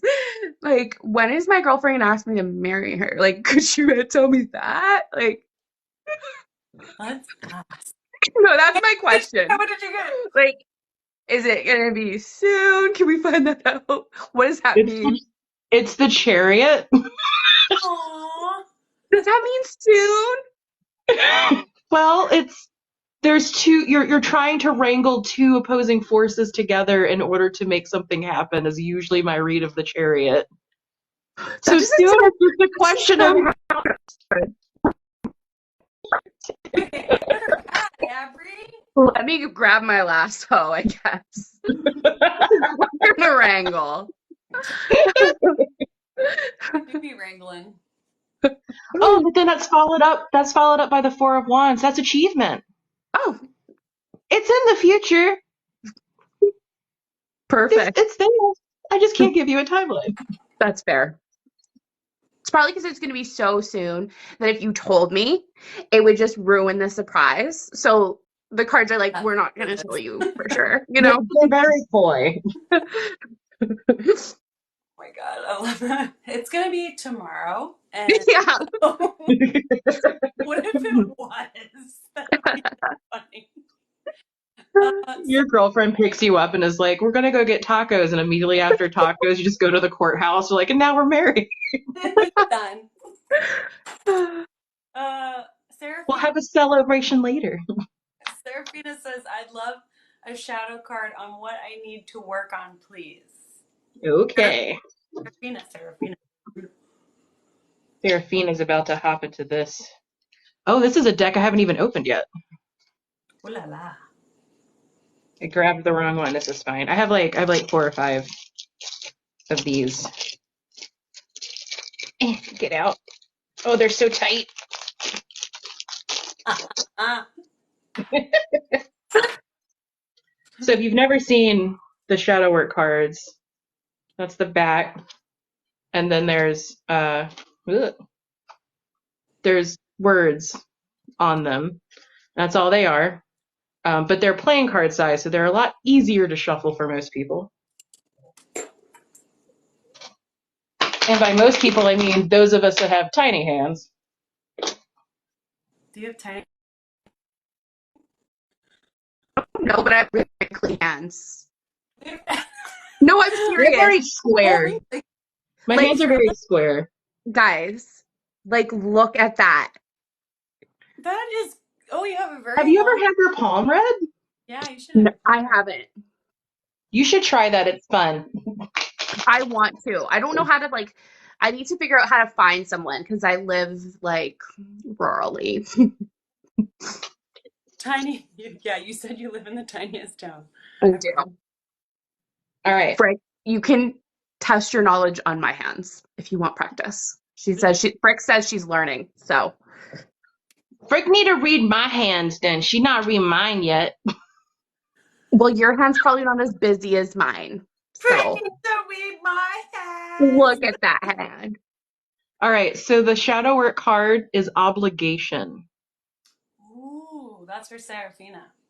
So Serafina, that card is asking you to contemplate what are your obligations? What obligations should you take on? Which obligations you should release? Like it's asking about those sort of commitments and things that are weighing you down or uplifting you in their own right. Like there could be multiple facets of that. Rabbit Ray would also like a shadow work card, which I find Rabbit Ray as a username delightful. Your shadow work card is temptation. Ooh. So, what are the things that tempt you, and how do they affect your life? What is your relationship with temptation? Should you allow yourself to be tempted more, or should you work on your control in regards to temptations? Identifying them, working with them, like all of these are good questions to kind of dig through for that. They're very direct cards. Yeah, they are. I like that. That Key wants one too. Buck, your word is hostility. Oh, wow. They are so direct. So direct. So how are you planning? Like, what is your relationship with hostility? Do you need to be more hostile, less hostile? Do you not give your hostility voice that it deserves, and do you repress it? Do you suppress it? Like, those are all good questions to ask about hostility. Oh, Katarina also wants one. And Key. So I'm going to trigger warning this card. Just because it's a sensitive topic. Katarina, your word is slavery. So your relationship with that word would be what I would suggest looking at, and I'm probably going to like not go into any language around that given TikTok, but that is your word to explore. That's a heavy one. And that doesn't mean like it means things that you probably associate with, but it could also mean things in your life that have become shackling to you. So behaviors, patterns, thoughts, things like that as well. It's a little broader than it seems initially. Key, yours is vulnerable. Ooh. So what is your relationship with vulnerability? Do you allow yourself vulnerability? Do you struggle to be vulnerable around others? Are you too vulnerable? Are you too open and exposed? And this is something that you need to rein back in a little bit. Like, what's your relationship with vulnerability? Frick Portia Lindahl. Go Frick ahead. says she's gonna read all of our palms. Yay! Yeah. Yay! Also, I want a do-over for my question because I actually found like I thought of a deeper one that like is better. Yes. Of So let me course. know when. Portia should be it. Portia, your card is shame. Mm. Where do you carry shame? And how do you allow shame to affect your life? What are you ashamed of? What are things that you are not ashamed of at all? So that would be the area I would analyze and some questions to ask around shame. All right, Megan, you're Megan. up. Okay. Which Okay. you want shadow work or do you want tarot? I don't know. You tell me what's best for this question. Okay. What do I need to do? Because I need to do something to like let myself into that next step of like a spiritual journey or Hmm. the awakening. Like, what do I need to do to let myself get there? Ooh, I good, wish I had my other deck with me for this question. good, We'll make it work. We'll good make it question. So I'm going to shuffle. I'm going to pull two cards for you. I'm going to pull one out of the shadow work deck. Ooh, two And I'm cards. going to say for shadow work, this is something that might be blocking your path. Nervous. Um, so, and then we'll let the tarot deck give us a little perkier answer, hopefully. And I say hopefully I'm because that's not always the excited. case. I can't wait. This is an odd block, but I think it's applicable in a couple of ways. So your blockage is naked. Mm, Um, so that would deal with ideas of like feeling exposed or Yeah. like feeling vulnerable, but Mhm. also like this could also lean into like body image as well. Yeah. Like this is a very broad encompassing Yeah. block if that's the case. Totally. Um, if we lean into the tarot, geez.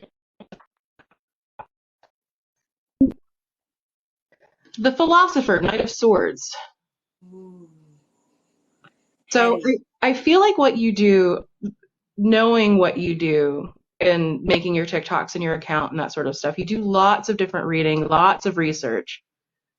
Maybe direct that focus towards more of that spirituality stuff that you're seeking, but Yeah. also some that you haven't considered before. Right. Like reach out into like the darker spaces of where you lack information and see what comes Yeah. forward that way. You guys will need to give me some Rex probably. Yeah, I mean, also, if there's like a lot of thinking with Virgo energy too. You have Virgo, right? Virgo sun. Yeah. Yeah. There's a lot of like, especially all the earth signs really like tend to get Yeah. like body and not enough out into like the feeling. I guess it's not so much in, it's more like in brain instead of in, Yeah. Right. right? Mhm. Yeah, and I think like that's something that I always have to work on. Like when we're Yeah. filming stuff, is I have to be like, okay, is this feeling Fen or is this thinking Fen? Because Right. thinking Fen is like directing and like making sure we got the shot, and then like feeling Fen is the one who's like experiencing something that could be just Yeah. as a skill psychic. Right. I don't know, just throwing it out there. No, Yeah. yeah, it's so like interesting because I always feel like a little nervous about like even with myself letting that guard down when it comes to spirituality, like it really correlates with the nakedness kind of like Yeah. I Mhm. really I'm like I'm just nervous to do it, but I just need to get naked. No, Yeah. I agree with that. I think spirituality, no matter, find something that speaks to you. So if you already have a couple of like spiritual paths that you're looking at, or like where you want to take next steps, but you've been like afraid to do so, start there. Yeah. Just start there. Work on that fear if you need to, but like lean into it as well. Yeah, totally. Hmm. Yeah. I mean, we got a lot of witches and vampires in our circle. If you ever want to talk to anybody about any of that Yeah. shit, Yeah. Yeah, yeah, no doubt. we're And all. I also come from a Catholic background, so I also get the baggage. Yeah. Okay, Rose would like a card, Uncle Abwy. Okay, what flavor? Oh, this gonna have to be. I can't. It's too far. We'll do a tarot. They did not specify. We'll just do a tarot card. I can't remember. If they change their mind, they can state so later. Rose. Let's see, Rose. I'm crazy. Oh, your card is the Five of Swords, which is defeat. That's a tough card. That is a super tough card. So things right now might feel as though you have been in defeat or that are overwhelming or have put you in this place where you don't see options forward or could feel like this. I think this card is also acknowledging that like it's okay to fall down and it's okay to have that defeat because even in the defeat you learn something. And usually you learn something very powerful in whatever defeat you've encountered. So we fall down, we learn that lesson, we get defeated. Now we understand the process. Yeah. Now we understand things we wouldn't have understood. It's really a bad card, a sucky card, because it means that we had to get to that place. But realistically, it's also acknowledging you've learned all you need to know to pick up and move forward in a completely new way. Crystal would like a card as well and didn't specify. Okay.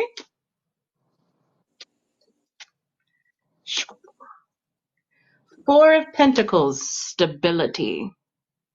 So this card, I'm really pulled to the imagery of this card. And that's like the Lion's Gate. So and it's Leo season and I find it very appropriate. But this is the fortress. This is the open door to your fortress. The place in which you reside, where you're at in your life right now, is one of stability or has the capacity to be very stable. And you are the one who manages what comes in and what comes out of that gate, which also means that the instability that is in your life, potentially you have the ability to kick it out and remove it or invite it in. So it's a question of analyzing who you have brought into your life that may be causing some of your stability to not be so stable. Or it's an acknowledgement of the hard work you've done up to the point that you are now nice and firmly in your stability. That's my card that like is calibrated. Four of Pentacles. It's the one that like if I'm like my guides know that that's the one that like if I need to know that they're actually paying attention, they'll always give me that card over and That over. card. Mm. Yeah. Serafina would like one of the shadow cards. Shadow. On what she needs to work on.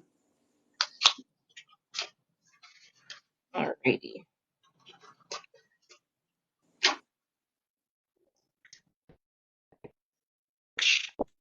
Dean says hi for those of you who love him and know him. Hello, Gazadine. Love them. Love him. Mwah. All right, Serafina. Your word is addiction. See, this is another card that's fully complicated in all aspects of it. So it can mean exactly what you think it might mean, or it can mean the other parts of our lives that we have our addictions to.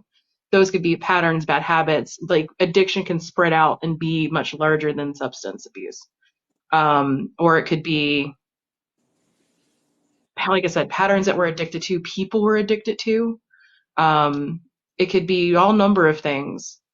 It could be addicted to TikTok if you've been scrolling on your TikTok too much at night. Like it could be so much. It's a very like loaded word.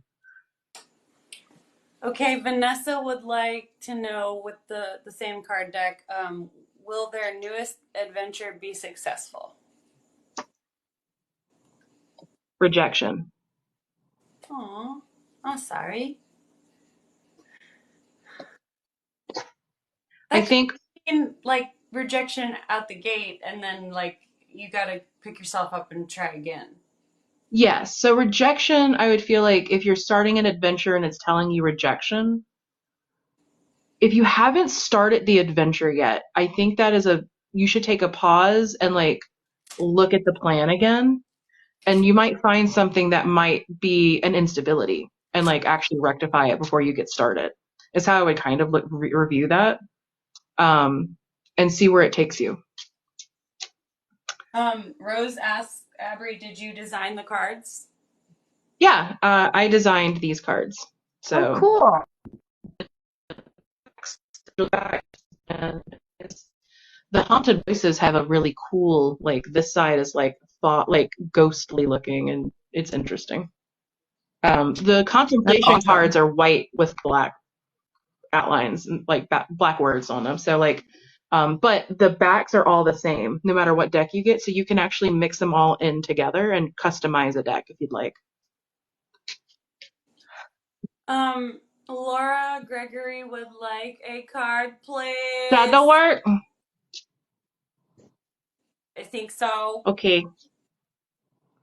Temptation again. Ooh, twice in one evening. Why? Are y'all all feeling a little tempted? Yeah, we're all, it's Aren't we? Leo. Yeah, aren't we all?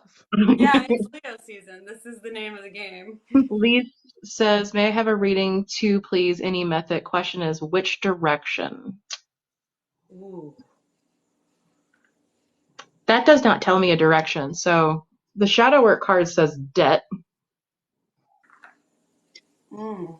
So I wouldn't necessarily know if that's an answer to that question. I will pull another card though, just because like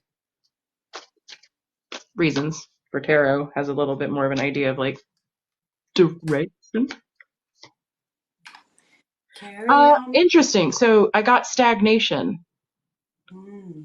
Debt and stagnation together makes me feel like I almost want to ask you, are you asking this question from a place of debt and stagnation? Like, are you trying to like, you're in this place right now and you're having a really hard time deciding on a direction? Because then I would want to ask you instead to look at like your wants and your needs and like do that deeper self-assessment because you're going to find the answer in you. And then the next card I pulled out is made to look like Elfie music. She was the model for that card. Oh, it does look like Elfie. Mm-hmm. Elfie, if you're here, we love you. Yeah, I hope Elfie's here. Sherry. Connor, Oh, go ahead. she's very what? I just was saying that Sherry was like a card. Sherry? Does she specify what kind of card? Just go with it. There's too many. You have to keep going, girl. Strength. Great. Represented by the Watcher Angel Turiel. All right. Connor, may I please have a tarot card? You may have a tarot card. You get the Five of Pentacles, poverty. You're dropping things, you're losing things.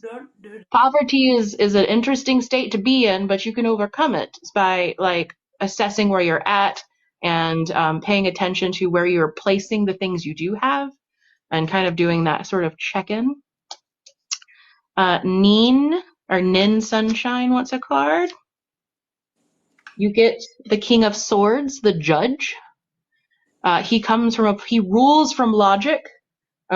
He's very much in his element in a place of logic, but he can also become ruthless when he doesn't consider emotions. So this is a card to be like, how are you ruling? Are you ruling from logic or are you ruling from emotions? And if you need to have that figure in your life, if you're desiring that sort of energy, to make sure that you're connecting to that like ruling logic energy, should that be something that you're lacking. Kelly Griffey says that's my favorite deck, but it's too honest. Yes, it can be very, very honest. Bella would like a card, please. Okay, Bella. Four of Cups, introspection. I'm getting some cup territory now. So this is an interesting card because in the image of this card, the figure is looking at themselves, but I want to say that their eyes don't match up. So it's one of those like introspection cards, as in the version of you that is within, the version of you that is without. And in your introspection, in processing stuff, like keep in mind the aspect of you that you present to the world and the aspect of you that you know is your true self, like being very conscious of both of these things as they function in tandem. Okay, Mermaid 14 is asking for a new journal prompt. So the shadow card, please. Thank you. Shadow card. I deliver shadows via cards. Your journal prompt, laziness. Interesting. That could be taken a lot of ways. All sorts of ways. I'm not even going to give you questions to ask yourself because I think part of this card is coming up with the questions of your relationship with laziness. That would be a really good prompt for me also, because I I have. have a great relationship with laziness personally. Like that's my jam. So Rose says, Megan, you just have to hang out with us more. yes, I will. Uh, Especially on my 6 weeks of being at home. we should just do We'll entertain while you're you. drugged. We should what? We should do lives with you while you're drugged. You should. I mean, that's hilarious. I'll Pickle, probably just be sleeping, but Yes. pickle you kumquat, which is a very funny.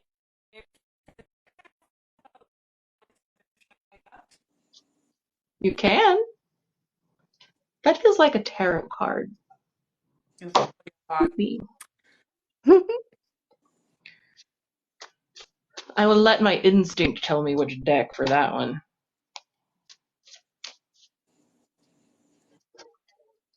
Oh, we got a jumper.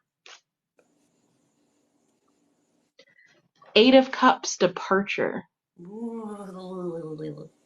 Have you experienced loss recently? And if not loss, has there been an event in your life where it felt like things collapsed or came crashing down, like if a friend group broke up or there was a bad relationship or there's been some event, and when by recent I mean like within the past several months, that triggered your entity, the spirits that you want to work with, your ancestors, whatever you are working with, to come more forward. So they're around you. And I believe that this card is their acknowledgement of that and like their willingness to help you work through that. Wow, that was so weird. yeah, Which there was something Did you there. Yeah, did you see? that was, yeah. Did Did anyone? your chat see that? Oh, we have to go back because something just like was right here and made a noise, like right in this little nook.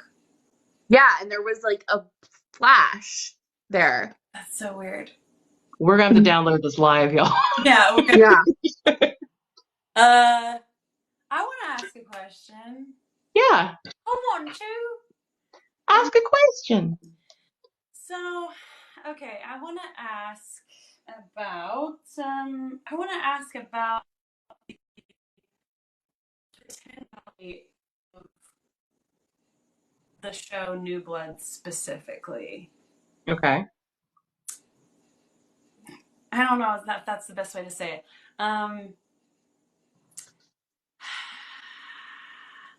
Is there anything that no, I just want to know about the potentiality.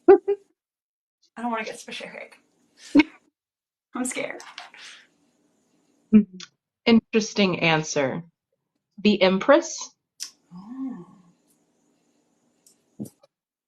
And that's represented by Hananiel. Hananiel.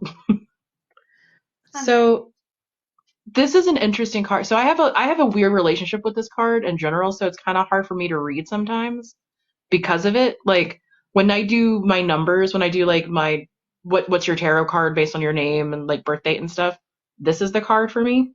I'm the Empress. Just by the numbers. So my potentiality for the show is tied up in you, Abry.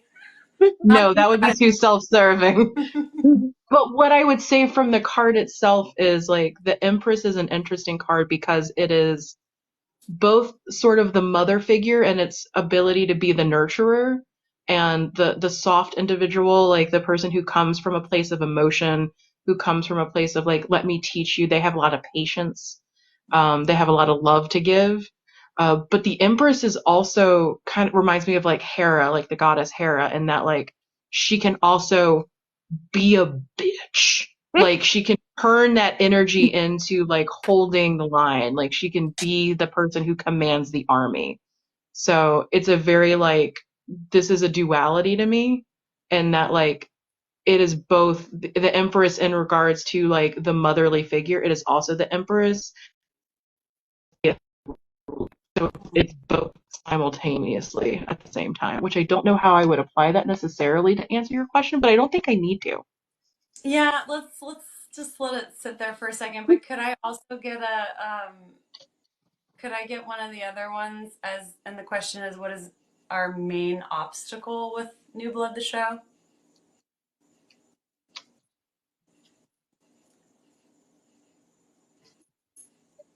What was that? Oh, Oh no, what is it? failure. That's our main obstacle. Fuck! Blunt is shit. Jesus Christ! Okay. Failure's not an option according to me, so. Same. All right, I want to ask about us. What let's see what that like silly little deck there says about working with Megan in the future. Ooh, Oh. I like that. Let's see what the obstacle is, and then I'll also pull a tarot card for that one. Ooh, I love this. The obstacle is frustration. Oh no. I don't love this.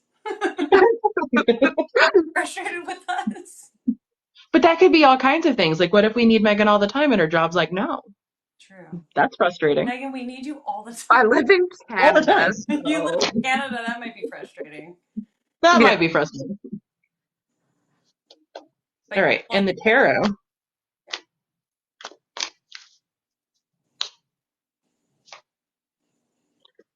is the Empress. What? Guys, am I the answer is it to your you? problem? You might be the answer. Like, do not. Okay. We need Megan. That is a weird. I got weird chills on that one. Like, what? That I was- shuffled. Weird. I wonder what that means. I don't know. We're gonna I'll have to go back and rewatch this. Yeah. Like, let that simmer. Yes. Okay. Get out of your head and into your heart is a long-running life lesson for us Goaty folk. Yes, yes. Mhm. I'll always be learning that. Oh no. Somebody thought it was evil, but it wasn't. Dina would like a tarot card, please. Dina! Dina! The High Priestess, Caspiel. Oh, I love that card. Yes. Does it have a titty? Oh, no. Okay, they're covered. We're good. I saw a figure and I She was like, looks oh, very seducting, though. we have to add it. No, we don't have to. We have to add the TT. Yeah, so this card is a great card because it is talking about like the mysteries and what's behind the curtain.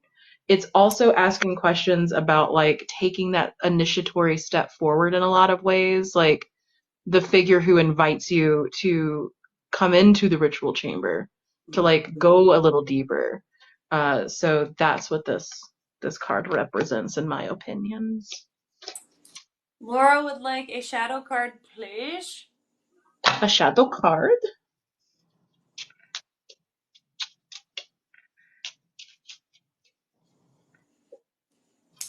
Hostility again. Interesting. Are y'all feeling hostile out there? Yeah, a lot of. Oh, Where y'all got these hostilities at? Leo's fiery, you know? It can bring There's up. a ton of cards in here. Leave me alone says, can I have a tarot card, please? I'm only gonna when I said that. you did. Yeah. I can't wait to be old. I'm going to be the best old lady. I'm going to like bleach You my are. hair, dye it neon hot pink, Oh, ride around town in my little rascal with like a coon tail on the antenna. Like I'm living my best life. I'm Fuck excited. yeah. I'm so excited to be an old lesbian specifically. Like, I just feel like there's Yeah. so much power in being an old lesbian. I Five agree. of Cups, loss. That's Five of Cups again, too. Mhm. That's Yeah. weird. A lot of A loss. lot of loss, a lot of processing. Was that for Laura? Yeah. Okay, Bella would like a card, please. Did not specify. Shadow deck. Thank you for the heart. Love you. Shut the deck. Shadow deck. Oh man, Megan, do you have a theater background at all, like, or anything? Because we're No. Do you? yeah, we have. I mean, I have a broad background. That's I'm just why. animated. Vengeance. Ooh, vengeance. So maybe you will be frustrated with all of our accents. No, I love it. It reminds me of this video I used to watch, your accents that you do.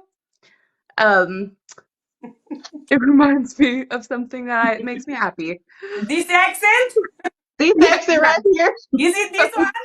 It These is butt that on one. the hat. The thing is that Abby and I will, no joke, we will get on the phone and we will talk for an hour in that accent, like the whole time. Like it's, I don't know if that's Like okay. like serious conversation, like Yes. will a conversation be accomplished? That's We're good. strategy. We're doing talking important stuff. Absolutely do that. Meow. I Like it's think that's what I we do. really like that. I mean, it's got to have some levity. I mean, you could be talking some deep shit, and it could still, just add a little accent to it. It's fine. Polapaya Starfish would like to request a shadow card to bring light to what needs to be seen. Pride. Interesting. Your pride needs to be analyzed.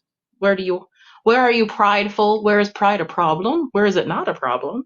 Mm. Where do you need more pride? Should you take pride for the things that you've done? Do you take pride in the accomplishments that you've accomplished? Do you have too much pride? Are you cocky? Are you a little cocky somewhere? Like, look at all of your pride. Where do you carry pride? Oceana Sun Kunte says, I do, and I don't know if this is I want a card or she's got a theater background. If you're still here, let us know. We'll give her a You card. do what? Well, if she wants a card, the card for her is broken. Oh. How are you broken? Oh, she just said, can I get a shadow card? What is presenting me from lucid dreaming? Broken.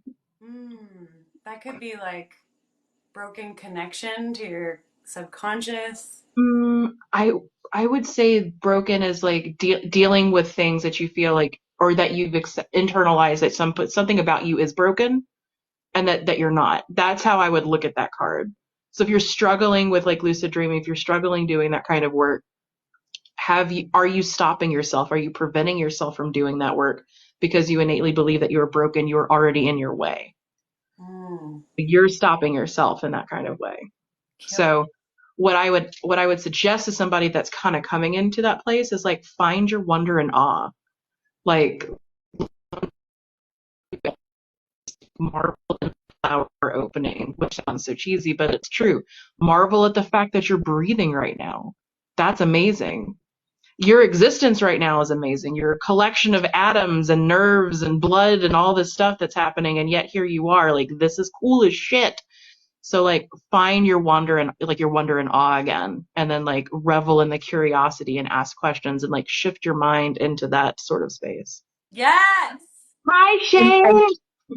she says, theater for 12 years, and I know I can trust that. Like I used to do easily, but can't remember now. I'm assuming lucid dreaming.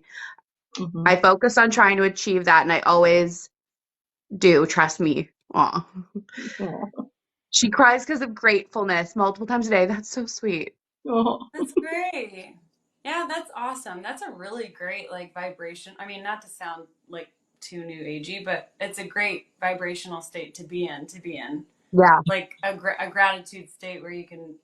Yeah. Yeah, that's really Mm-hmm. cool. Good for manifestation. Very good for manifestation. Corey would like a shadow card. A shadow card for Corey coming up. Your word is ignorance. It's a challenging word too, because if you're trying to be like, well, where am I ignorant at? If you're ignorant to it, you probably don't know it. So it's kind of a complicated issue with that. But this could also be highlighting your relationship to ignorance. And do you have internalized ignorance? Are you somebody who's like a gifted child who, when you fail at something in your adulthood, you don't want to be considered ignorant? You're fighting against that constantly, and it becomes this like stress ball thing inside. And there's so many angles. This is a complicated card. Ignorance is deeply complicated, in my opinion. Yeah, it is. Kismet says fear of failure can. I wouldn't sweat it. Thank you, Kismet. Mm-hmm. That's just the amount of overthinking, compulsive thoughts I'll have later. How many ghosts have you encountered with the rods, with the dowsing rods? Oh, like uncountable. Hundreds. No, hundreds, maybe even thousands. Who knows? Oh shit! Somebody said this deck is spicy as fuck. Yes. Oh, stop! You'll put your eye out. Oh, that was when I had the rods in my. Are you playing around with the rods again? The douching rods, because I typoed. The douching rods. That's right. She accidentally called them the douching rods. Oh, that's amazing. My phone did it. I typed it out correctly. I promise. Aw, Bella says Fen is going to reach many and draw others in with New Blood TV and teach us all. And you're going to So true. Yes. And all y'all can help. You spread the word. Word of mouth is important. Oceana Kunde says, love douching rods. Yes. No, it was so funny because like so Avery was editing the TikTok little thingies that I did on the dowsing rods, and the first two or the first one said dowsing, and then I called Avery and I was like, so the douching rods, huh? I was like, what? I had the moment of complete abject mortification of like, oh no, that's out there and I can't fix it. And then I was like, actually, now that's just fucking funny. That is. Hi, Samantha. Good to see you. Kelly says, shadow card, if you please. Shadow card, the one coming up. The shadow says, debt. Debt again. These are Mm-hmm.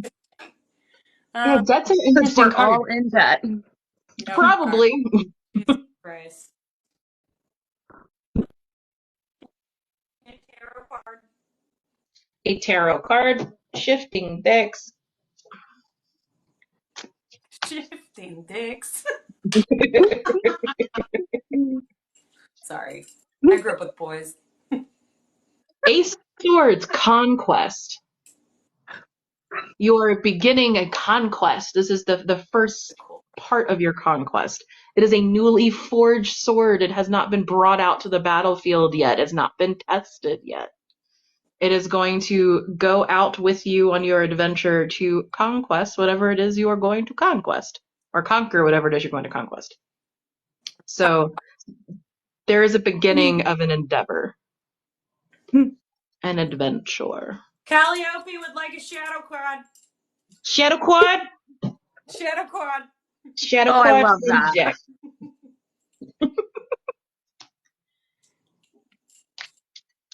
Got some water in your shadow card. Pick a cat, any cat.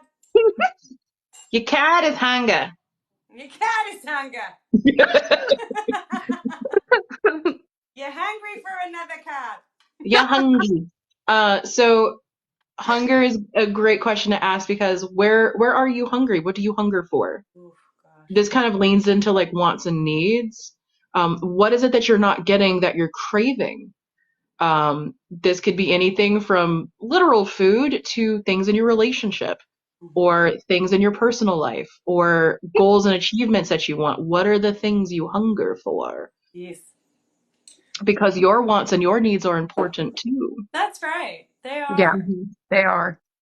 Jamie wants a shadow card. Hello, Jamie. Let us get you a shadow card right quick and in a hurry. Oh, I'm going to cover up the last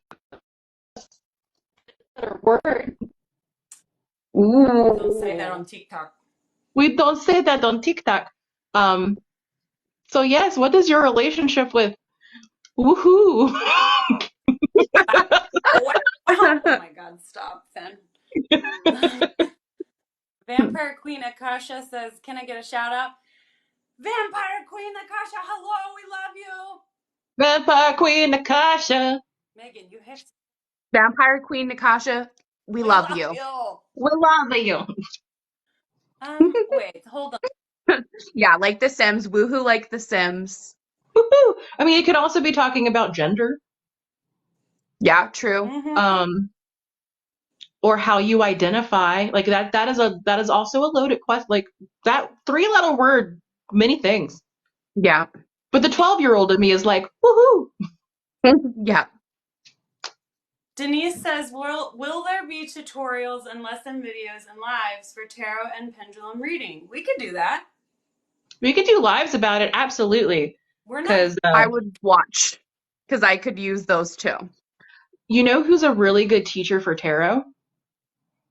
We should You? have Frick. Well, no, I'm a good Oh, for Frick. like intuitive. Frick is amazing when it actually comes to like properly reading tarot decks. Well, yeah. Um, I've watched her do tarot and her and she, Bucky were vibing. yeah, she's got more of like the formal tarot training.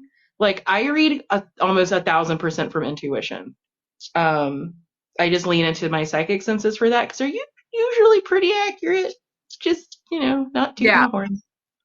Oh, Jack growls and you all should woohoo. Okay, we need to woohoo to Rose and tell Rose that we love you, Rose.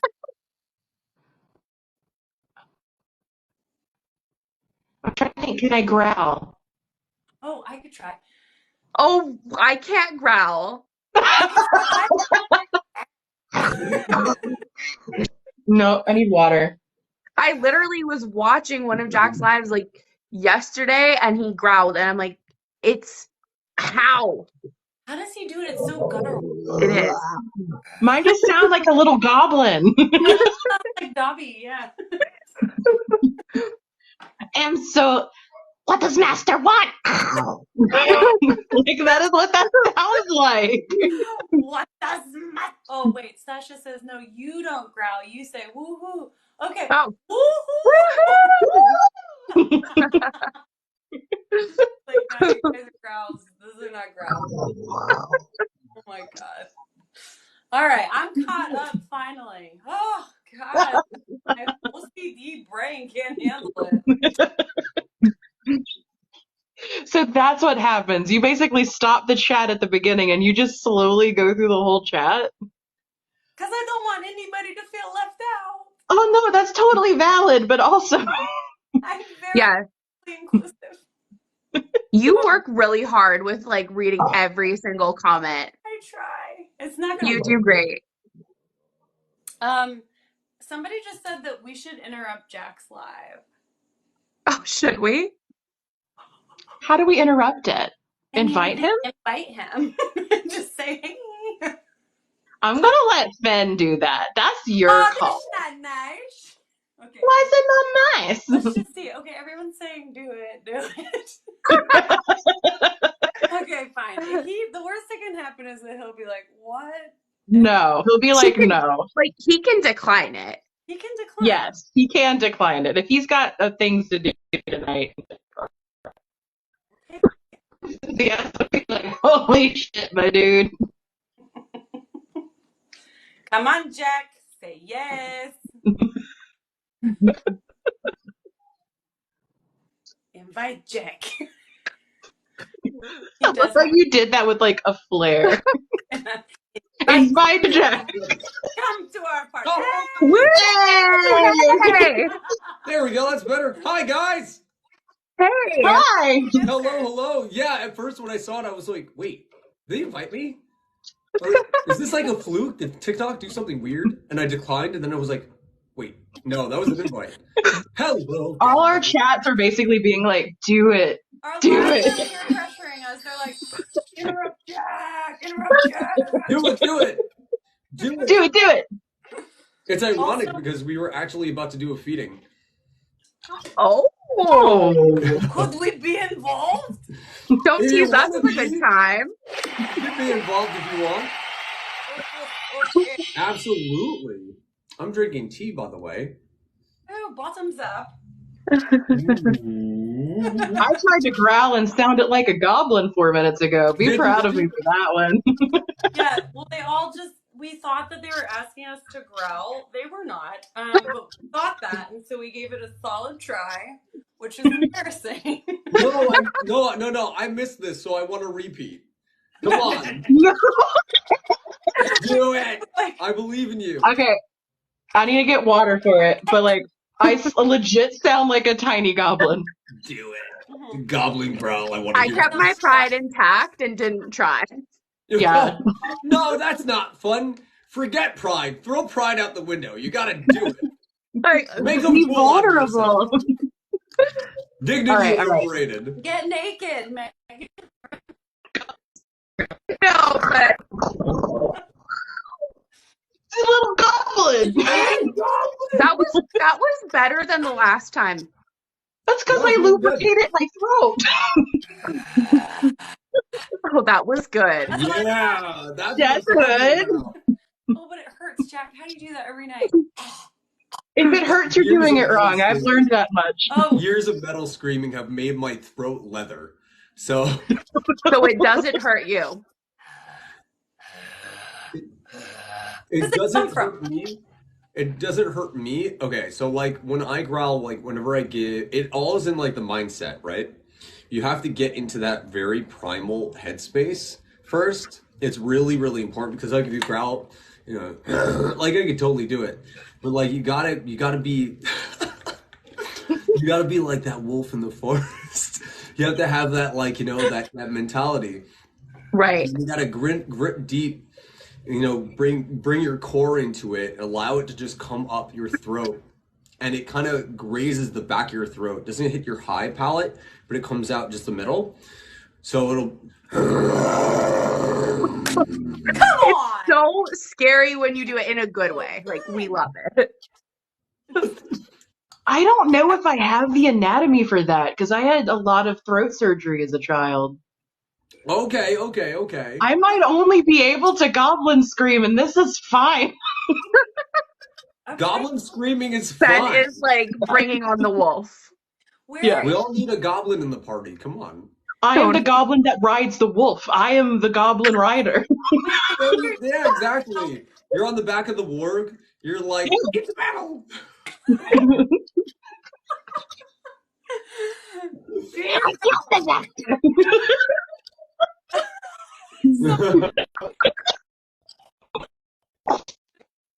ball. But then there's the other one. Have you ever heard me do the 30 Days of Night scream? No, but No. you should. No, do you want to hear it? Mm-hmm. Okay, chat. If you want to hear the 30 Days of Night scream, I want to see chalices in the chat. Throw chalices up. Throw them fast. Let's see them if you want the 30 Days of Night screech. Come on. Let's go. Give it to us. We need to I'll see give you a this. moment. Come on, give him the chalices. Do it. You guys you've never heard me do this? No. I haven't, Oh, and I've no. seen a lot of your lives. Oh, thank So you. it's like my character Aiden Pierce's trademark laugh. Like it's something he'll do like on purpose to like to unnerve like his targets, like if he gets into an altercation.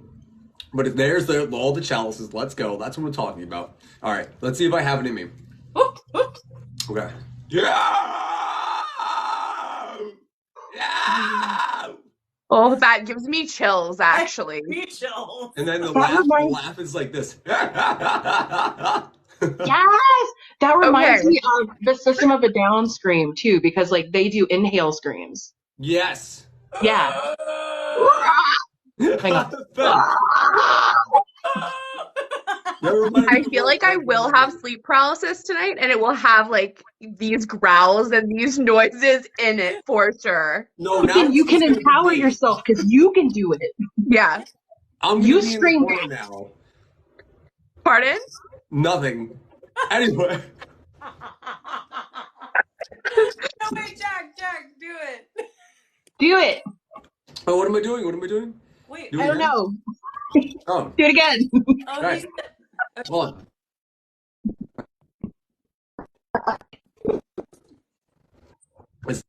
I gotta grit like deep on these. Yeah! That's scary. Yeah. okay, like the people in our So- chat are asking us to all growl at the same time. that. It's not gonna be cute, guys. I don't think you want. It's gonna be really cute. Come on. Okay, on the count of 3. Okay, let's go. Yeah, I'll even try. I'll do it. You got this. Try. Come on. 1, 2, 3.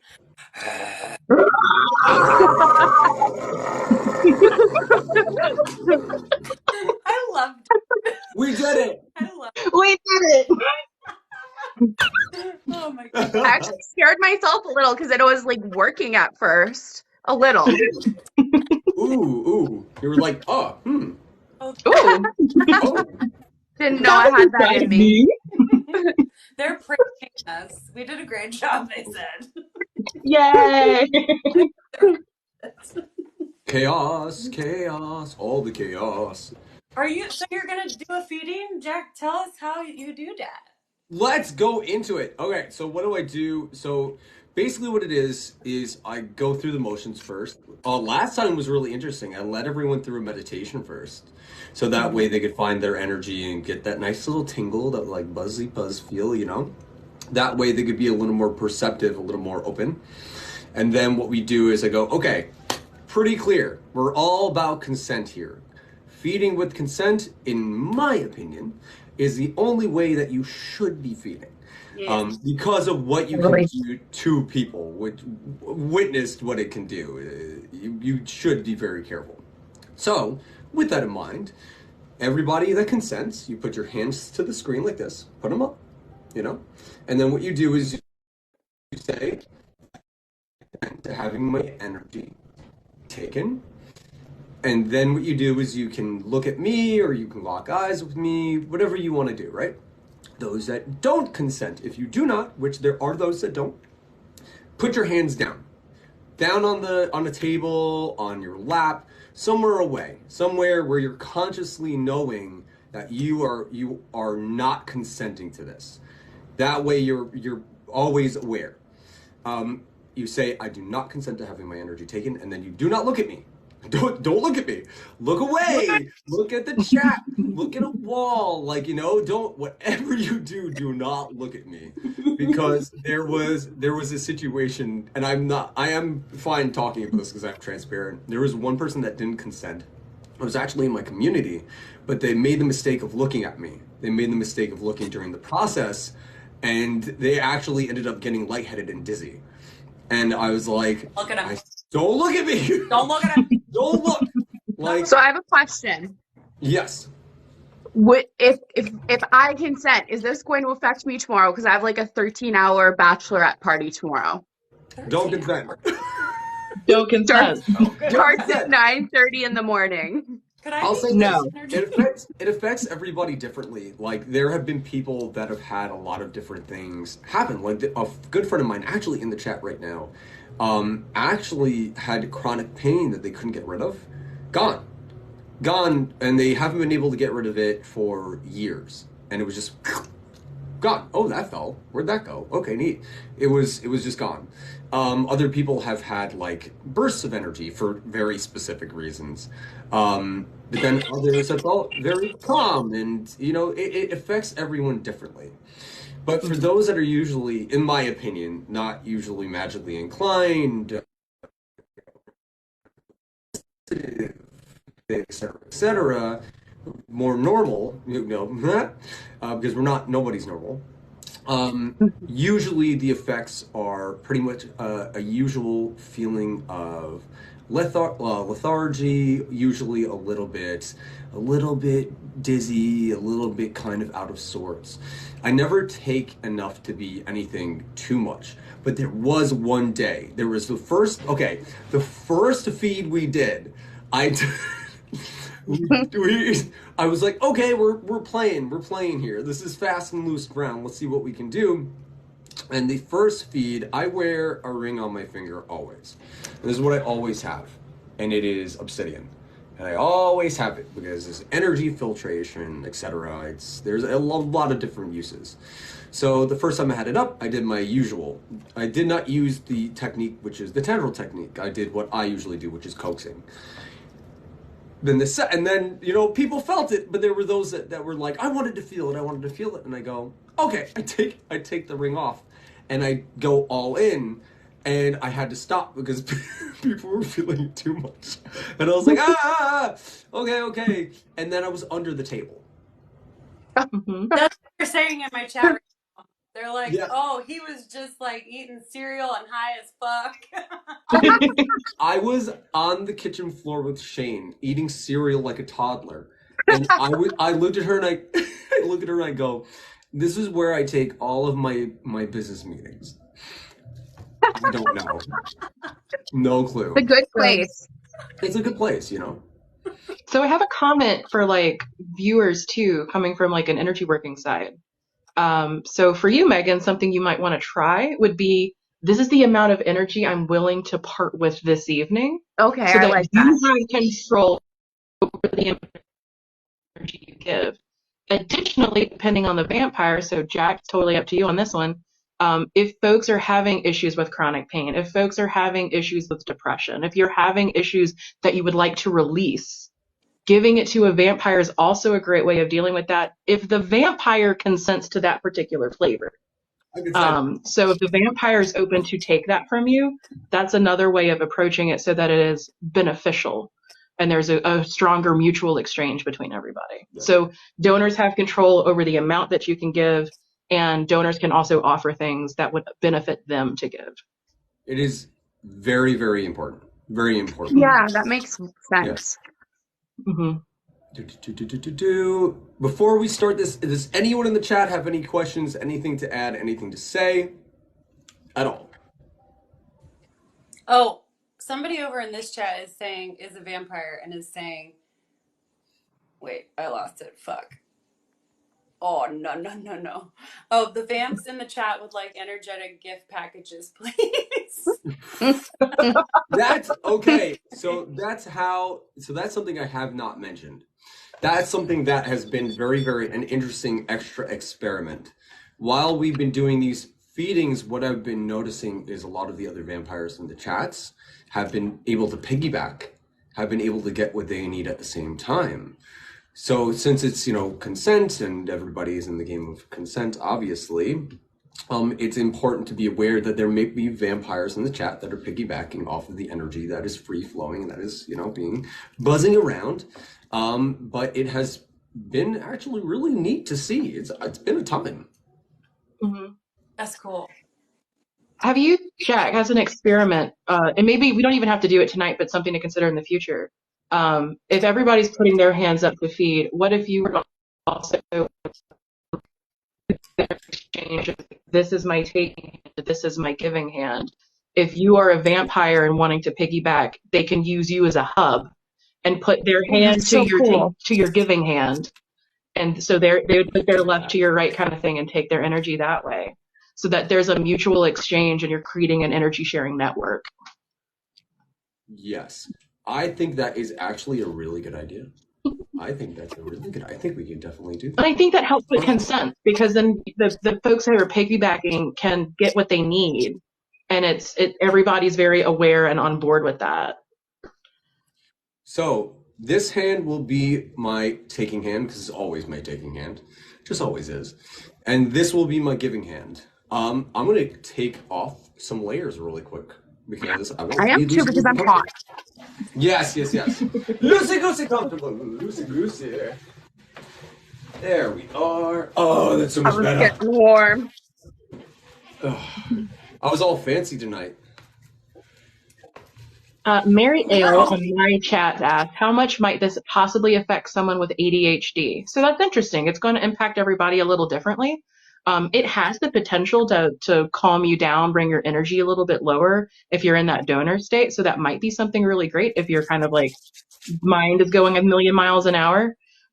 So I think it's something worth trying. And if you're unsure about it, like try a little bit. You can do part of the experience and then like you can stop. Like you can revoke that consent at any time. Yes, you can, absolutely. And that's why it's also really important that with your mind that your hands are up. So that way you know that is kind of a way to kind of subconsciously know that that's consent. So you take your hands away, consent is gone. And Mhm. that's basically what happens. Boop! And then the process already starts to dwindle. Safety. It's funny. There are the people that come into the chat that'll be like the kind of like trolls or the doubters or etc. And they'll be like, hoo, hoo. And I'm like, please God, put your hands down. And there will be, it won't be all of them, but there will always be some trolls where during it, that facade will fall away and you'll see them screaming in caps lock, what is going on? What am I feeling? What is happening?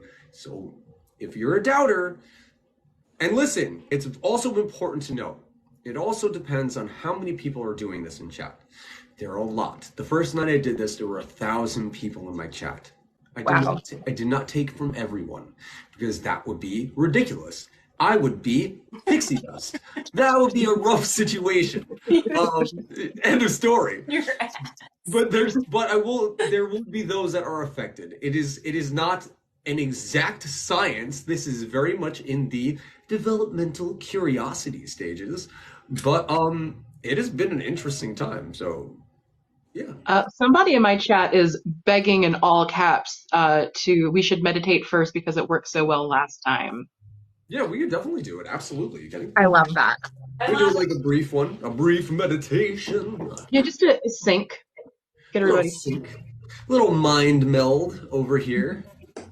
You know how it be. Do I even remember the hand points for that? What was I doing? Let's see. Mind meld. Mind meld. And then as per usual, I always do a little bit. Hold on one second. I want to make sure this doesn't freak out in front of you guys. I always do this. Because red light is always lovely and wonderful. Ah, same brain! Oh.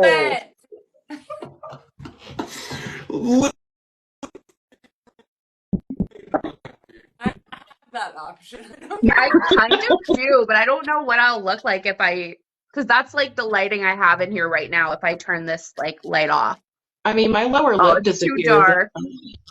Oh, it's coming. No, you look ghostly. just That's turn off- lovely. Yeah, that's a vibe. It's better this way. It's better this way. Don't worry about it. Don't worry about it. It's okay. Trust the process. Don't worry about it, Daddy says. Have the faith. Have the faith. Well, let me do, you know what? Let's make this extra intense. Hold on. You want it like that? Which way do I want this? Oh, there we go. That's the lighting that I'm looking for. Oh, yeah. It's all about... Oh, that's not terrifying. It's creepy. I like that though. I To dig be it. fair. All right. I'm like literally a floating head right now. Okay. So, this is going to be fun. You probably can't hear my sound at all, but this is more for me. Where are you? There's a meditation music that I love to use every single time. And because I'm a nerd, I always use like the SIP code, like any other Star Wars fans. That's hilarious. It just works the best. It's great. You know? There's so many commercials. Mm-hmm. Oh, my cheekbones. Oh, yeah, it's a little ridiculous tonight because I did the Tim Burton challenge. Ooh, I like it. It was a Chiseled. time. Chiseled. Yeah, there you are. Perfect. Oh, I can't hear. That's cool. I'm very happy right now. This was very unexpected tonight. I'm very happy for Good it. idea, chat folks. I'm also so happy to like finally speak to you face to I face. know! It's so wonderful to meet you! Yeah, it's awesome to meet you too. It's so funny because you started showing up on my TikTok feed like right after I started researching real vampires, but before I had ever actually posted anything. Like I had just done my research and the algorithm was like, here you go. You know what we call that? We call that synchronicity. Yeah. But, alright. So we're going to do now brief meditation. Nothing too crazy, very, very light, very, very, very easy things. And for those that don't know how to meditate, I will be your guide. I will be your tour leader. I will teach you very basic meditation. This is something that you can use for those that are out there in TV land to anywhere you are, as long as you're not driving a car. Don't do this to drive a car. It's very, very dangerous. Be safe. Anywhere else, you can do this. In your office, at a desk, in school. Just do it. It's great. But, especially when you're having anxiety attacks. So, first things first. Very basic meditation. It all comes down to breathing. All comes down to breathing. You keep your eyes open. You can close them. Whatever you want to do. It is your choice. You are the master here. So what I start doing is you breathe through the nose for 5 to 10 seconds, or as long as you can. You hold for at least 5 seconds, 3 to 5 seconds. Take it, however, whatever your lung capacity is. You hold, you release through the mouth, 5 to 10 seconds, nice and slow. And then at the end, you hold for another 3 to 5 seconds. You repeat this. Repeat this as long as you need. There is no rule, no law, nothing that you have to abide by.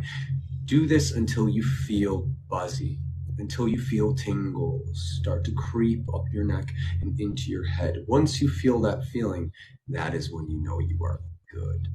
That is the sweet spot. So, take a minute, enjoy the vibes, and see you in a minute.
For those that are coming in that are confused, we are doing a meditation. Feel free to join us or enjoy the show. It will get a little confusing and very interesting in a minute.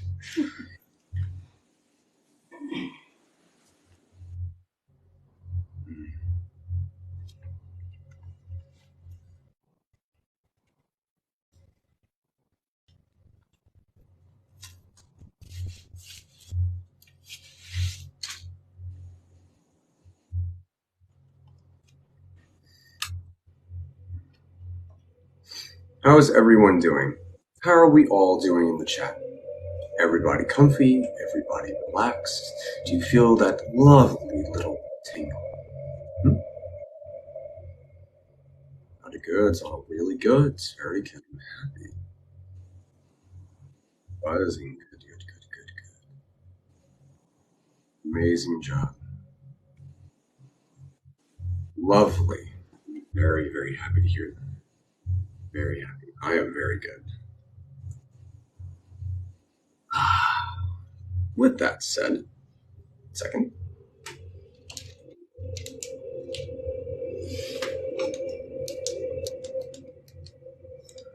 There we are. Now then, with that done, everyone's screaming, let's do this. All right. Yeah. To run over the rules again. If you consent to having your energy taken, put your hands up to the screen like so, just like this, and you say, I consent to having my energy taken, or a certain portion, as Ari pointed out. If you do not consent, hands on your legs, say, I do not consent to having my energy taken. If you know how to shield, I suggest you please shield. Suggest it, seriously. Whatever you do, do not look at me. Don't look. It's not a good idea. Look at the chat, look away, whatever you need to do. Come. This hand, we're going to do something new. This hand is going to be the hand that I take with. This hand is going to be the hand that I give. We become almost a conduit. Now, are we all ready? Oh boy.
Okay, I'm done. I'm good. That was intense. It was intense. I'm literally sweating. I'm also sweating. Oh my good God. Muted the entire time that was happening was Was it going really? just for data. What? Woo. Okay.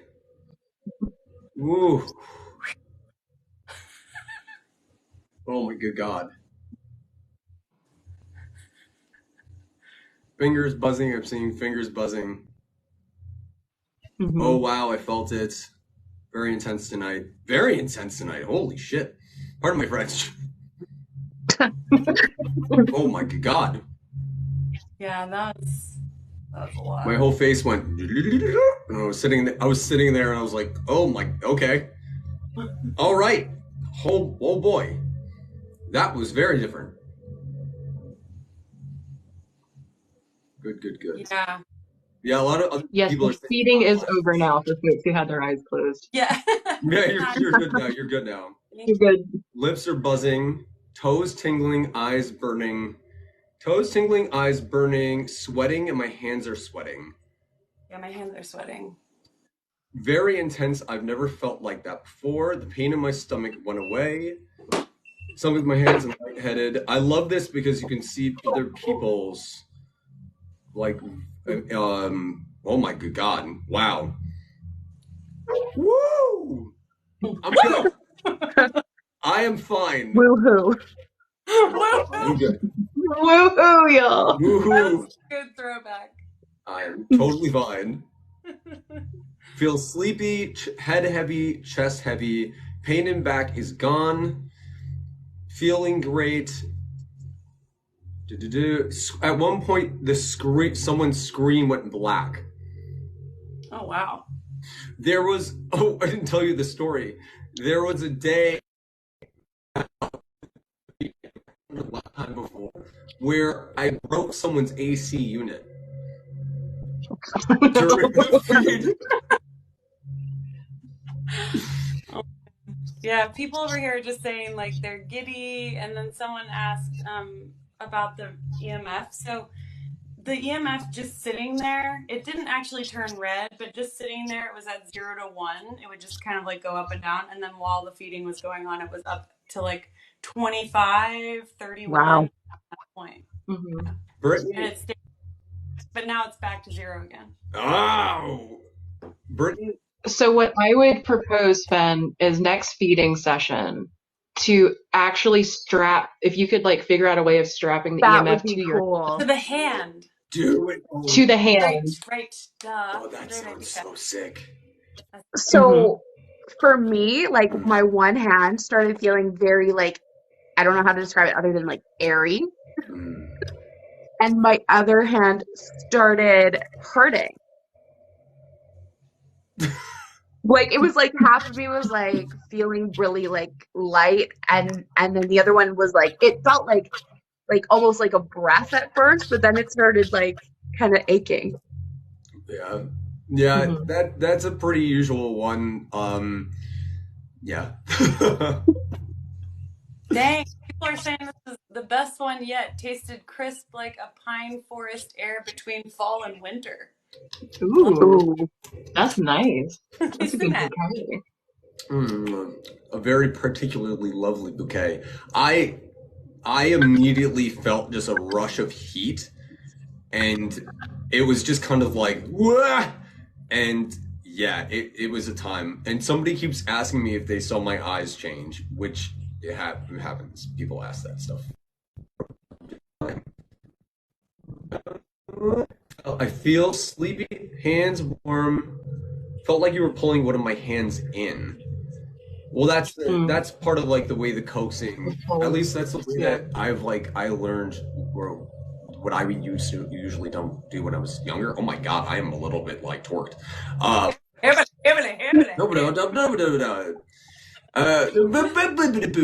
And like the coax, and it kind of like has that effect, that pulling effect, that ooh. Someone in my chat asked, "Do I have to drink blood to be a vampire?" No, you do not. No. There are vampires that do drink blood. They are called sanguine or sanguiniste. But I am not sanguine. But you know, I do like apple. I like apple juice. Apple juice is delicious. It's so good. So good. It's a lovely time. Don't you sometimes cut it with pomegranate juice? Did I recall that correctly? Oh yeah. Yeah, with some pomegranate juice. I'll do apple juice, pomegranate juice. I'll do lemon and a little ginger with maple syrup. Oh wow! Stop. That sounds Oh, Like a Gourmet. spicy. it's, it's good. It's good. It's a wonderful time. That was it. That was an interesting experience for me. So with my background, like connecting and like sinking into you, like my goal was to not give or really take, give but also take. So I was like in this like I'm just going to cycle Mhm. with you through this process, and that was interesting for me because the energy felt like cables. Like I was like actively grabbing the cables. I like locked in. So it was a very like viscerally physical experience on my side, which is really cool. Aubrey, I feel like it's my intention without knowing it until you like. Yeah, so cycling is interesting because cycling equalizes. So if you have a donor and a vampire and when you cycle it and give and take mutually, it'll level you both out to a mutual point. Because I'm a Libra, that feels so fair to me. So that's generally how I enjoy doing a lot of my feeding when I need to do it like that because it feels unless like I'm super down here and they're also down here and then this is not really going to help either one of us. So, is your pine candle still burning, Abry? Yes. So, more than one person in my chat has been saying that they're smelling like evergreen pine, which is kind of curious. Yeah, Oh, my office smells like nothing but pine trees right now. Yeah. that's wild. Yeah, I would say, like, I mean, as far as the eye changes, I saw eye changes in both Abry and Jack, Hmm. which was interesting. They're stacked on top of each other. So I was just, Where- whoa, whoa, whoa, whoa, fucking weird. Yeah, interesting. Oh, Yeah, because I've got two scented candles. I've got my pine candle back here, and I also have a well, this is great. wood resin. This is great. I love this. Brittany Wolverton. I'm amazed. I was a skeptic, but this really made me believe my pain is gone. Amazing. That's amazing. Yeah. That is cool, man. That That is makes my heart happy. I love when people have relief like Yeah, that because chronic pain is a mother humper. it fucking is. It's not, yeah. And also, like, it's so we're doing what we're doing because we want people to realize that like vampires can do vampires are healers at their core. Hmm. Not that there aren't yeah. corrupt vampires. There absolutely are. Just like there's corrupt everything. But that's Mm. neither here. That's what I tell people too. I'll get that question all the time. Are vampires? Are you a good vampire? And I'll be like, we're like, let's get it straight. We're all people. So we're shades of gray, you know. Hmm. It's varying degrees, you know. One person's good, just another person's evil, just another person's good. So but we're all very different. We're all very different. Yeah. People are saying they had or Stasia says I had a rough day. I really needed this feeding. Oh, and then some people are having reactions because of being empathic. No, That's okay though. It'll pass. It'll pass. it's all right. Yeah. Rose says I'm wired. Oh my god. Yeah, I've got a couple of folks in here saying they're like they took an energy drink. What, Jack? Do you feel zippy? What do you feel like? Are you a little like woo? Let me turn my light on. Oh, I can't wait. So you can see me a little better. Woo! Okay. Well, let me. He's a little woo. I am a little. Yeah, you'll see. You will see. Hold on 1 second. Let me turn my lights. I have a whole new setup now. Oh. Whoa. Oh. You are a little more woo. A little Woo. grumpy. Yeah. Ugh. Ugh. I feel great. Excellent. I needed this. I was just earlier talking about it with Shane. I was like, I'm at the place. I'm stabilized. I definitely didn't need that. I feel much better. Good. Ooh. Well, thank you for. We were just fucking around. Thank you for letting us be a part of that, Jack. Yeah. Of Yeah. course. No, I'm so glad. Are you kidding? When I first saw it, like I said, I was like, that had to be an accident, right? And then when it wasn't, I was like, oh, let's go. Yeah, absolutely, Let's please. do this. Or This is the skin of a killer, Bella. The timing Oh my amuses god, me. yeah. I love the idea of doing more experiments though with it next time. Hi, Elfie. Yeah. Like, I love I this just idea. We could do the spirit box. I mean, there's a lot of interesting things I imagine would happen if we set up the experiments correctly. Absolutely. I was just fucking let's around do it. and something happened. So now I really want to fuck around. Let's definitely do it. I wanna do this. I would love to do this with you guys more often and do these kinds of tests. Yeah. I think I want to break out all kinds of shit, Abry. We gotta do a little meeting. Oh my yeah, my mind to be a percolating with some ideas for experiments for sure. Gotta do And the thank you guys thing. for taking me along for the ride. Like, Yes. Anytime. Yeah. Anytime. Seriously. Somebody just said in this chat, how cool was that on the timing? Which, like, actually, we were just poking you, and it just happened to be this, and so this is really cool. yeah. Yeah. But guys, Yeah, and Synchronicities. thank you for being down to clown as well, because like that was really cool. Yeah. Megan, thank you for hanging out with us for like 3.5 fucking hours. Honestly, I was so I was kind of nervous because I don't do lives ever, and the time flew by, honestly.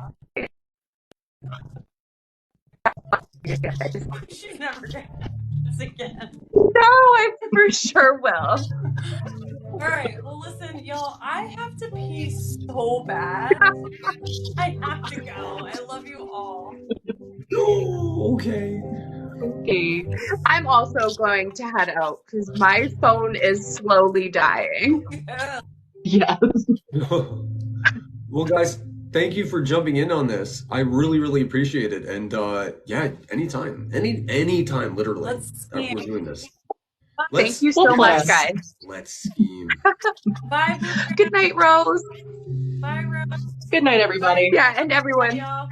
We love you. Thanks for Good joining. night.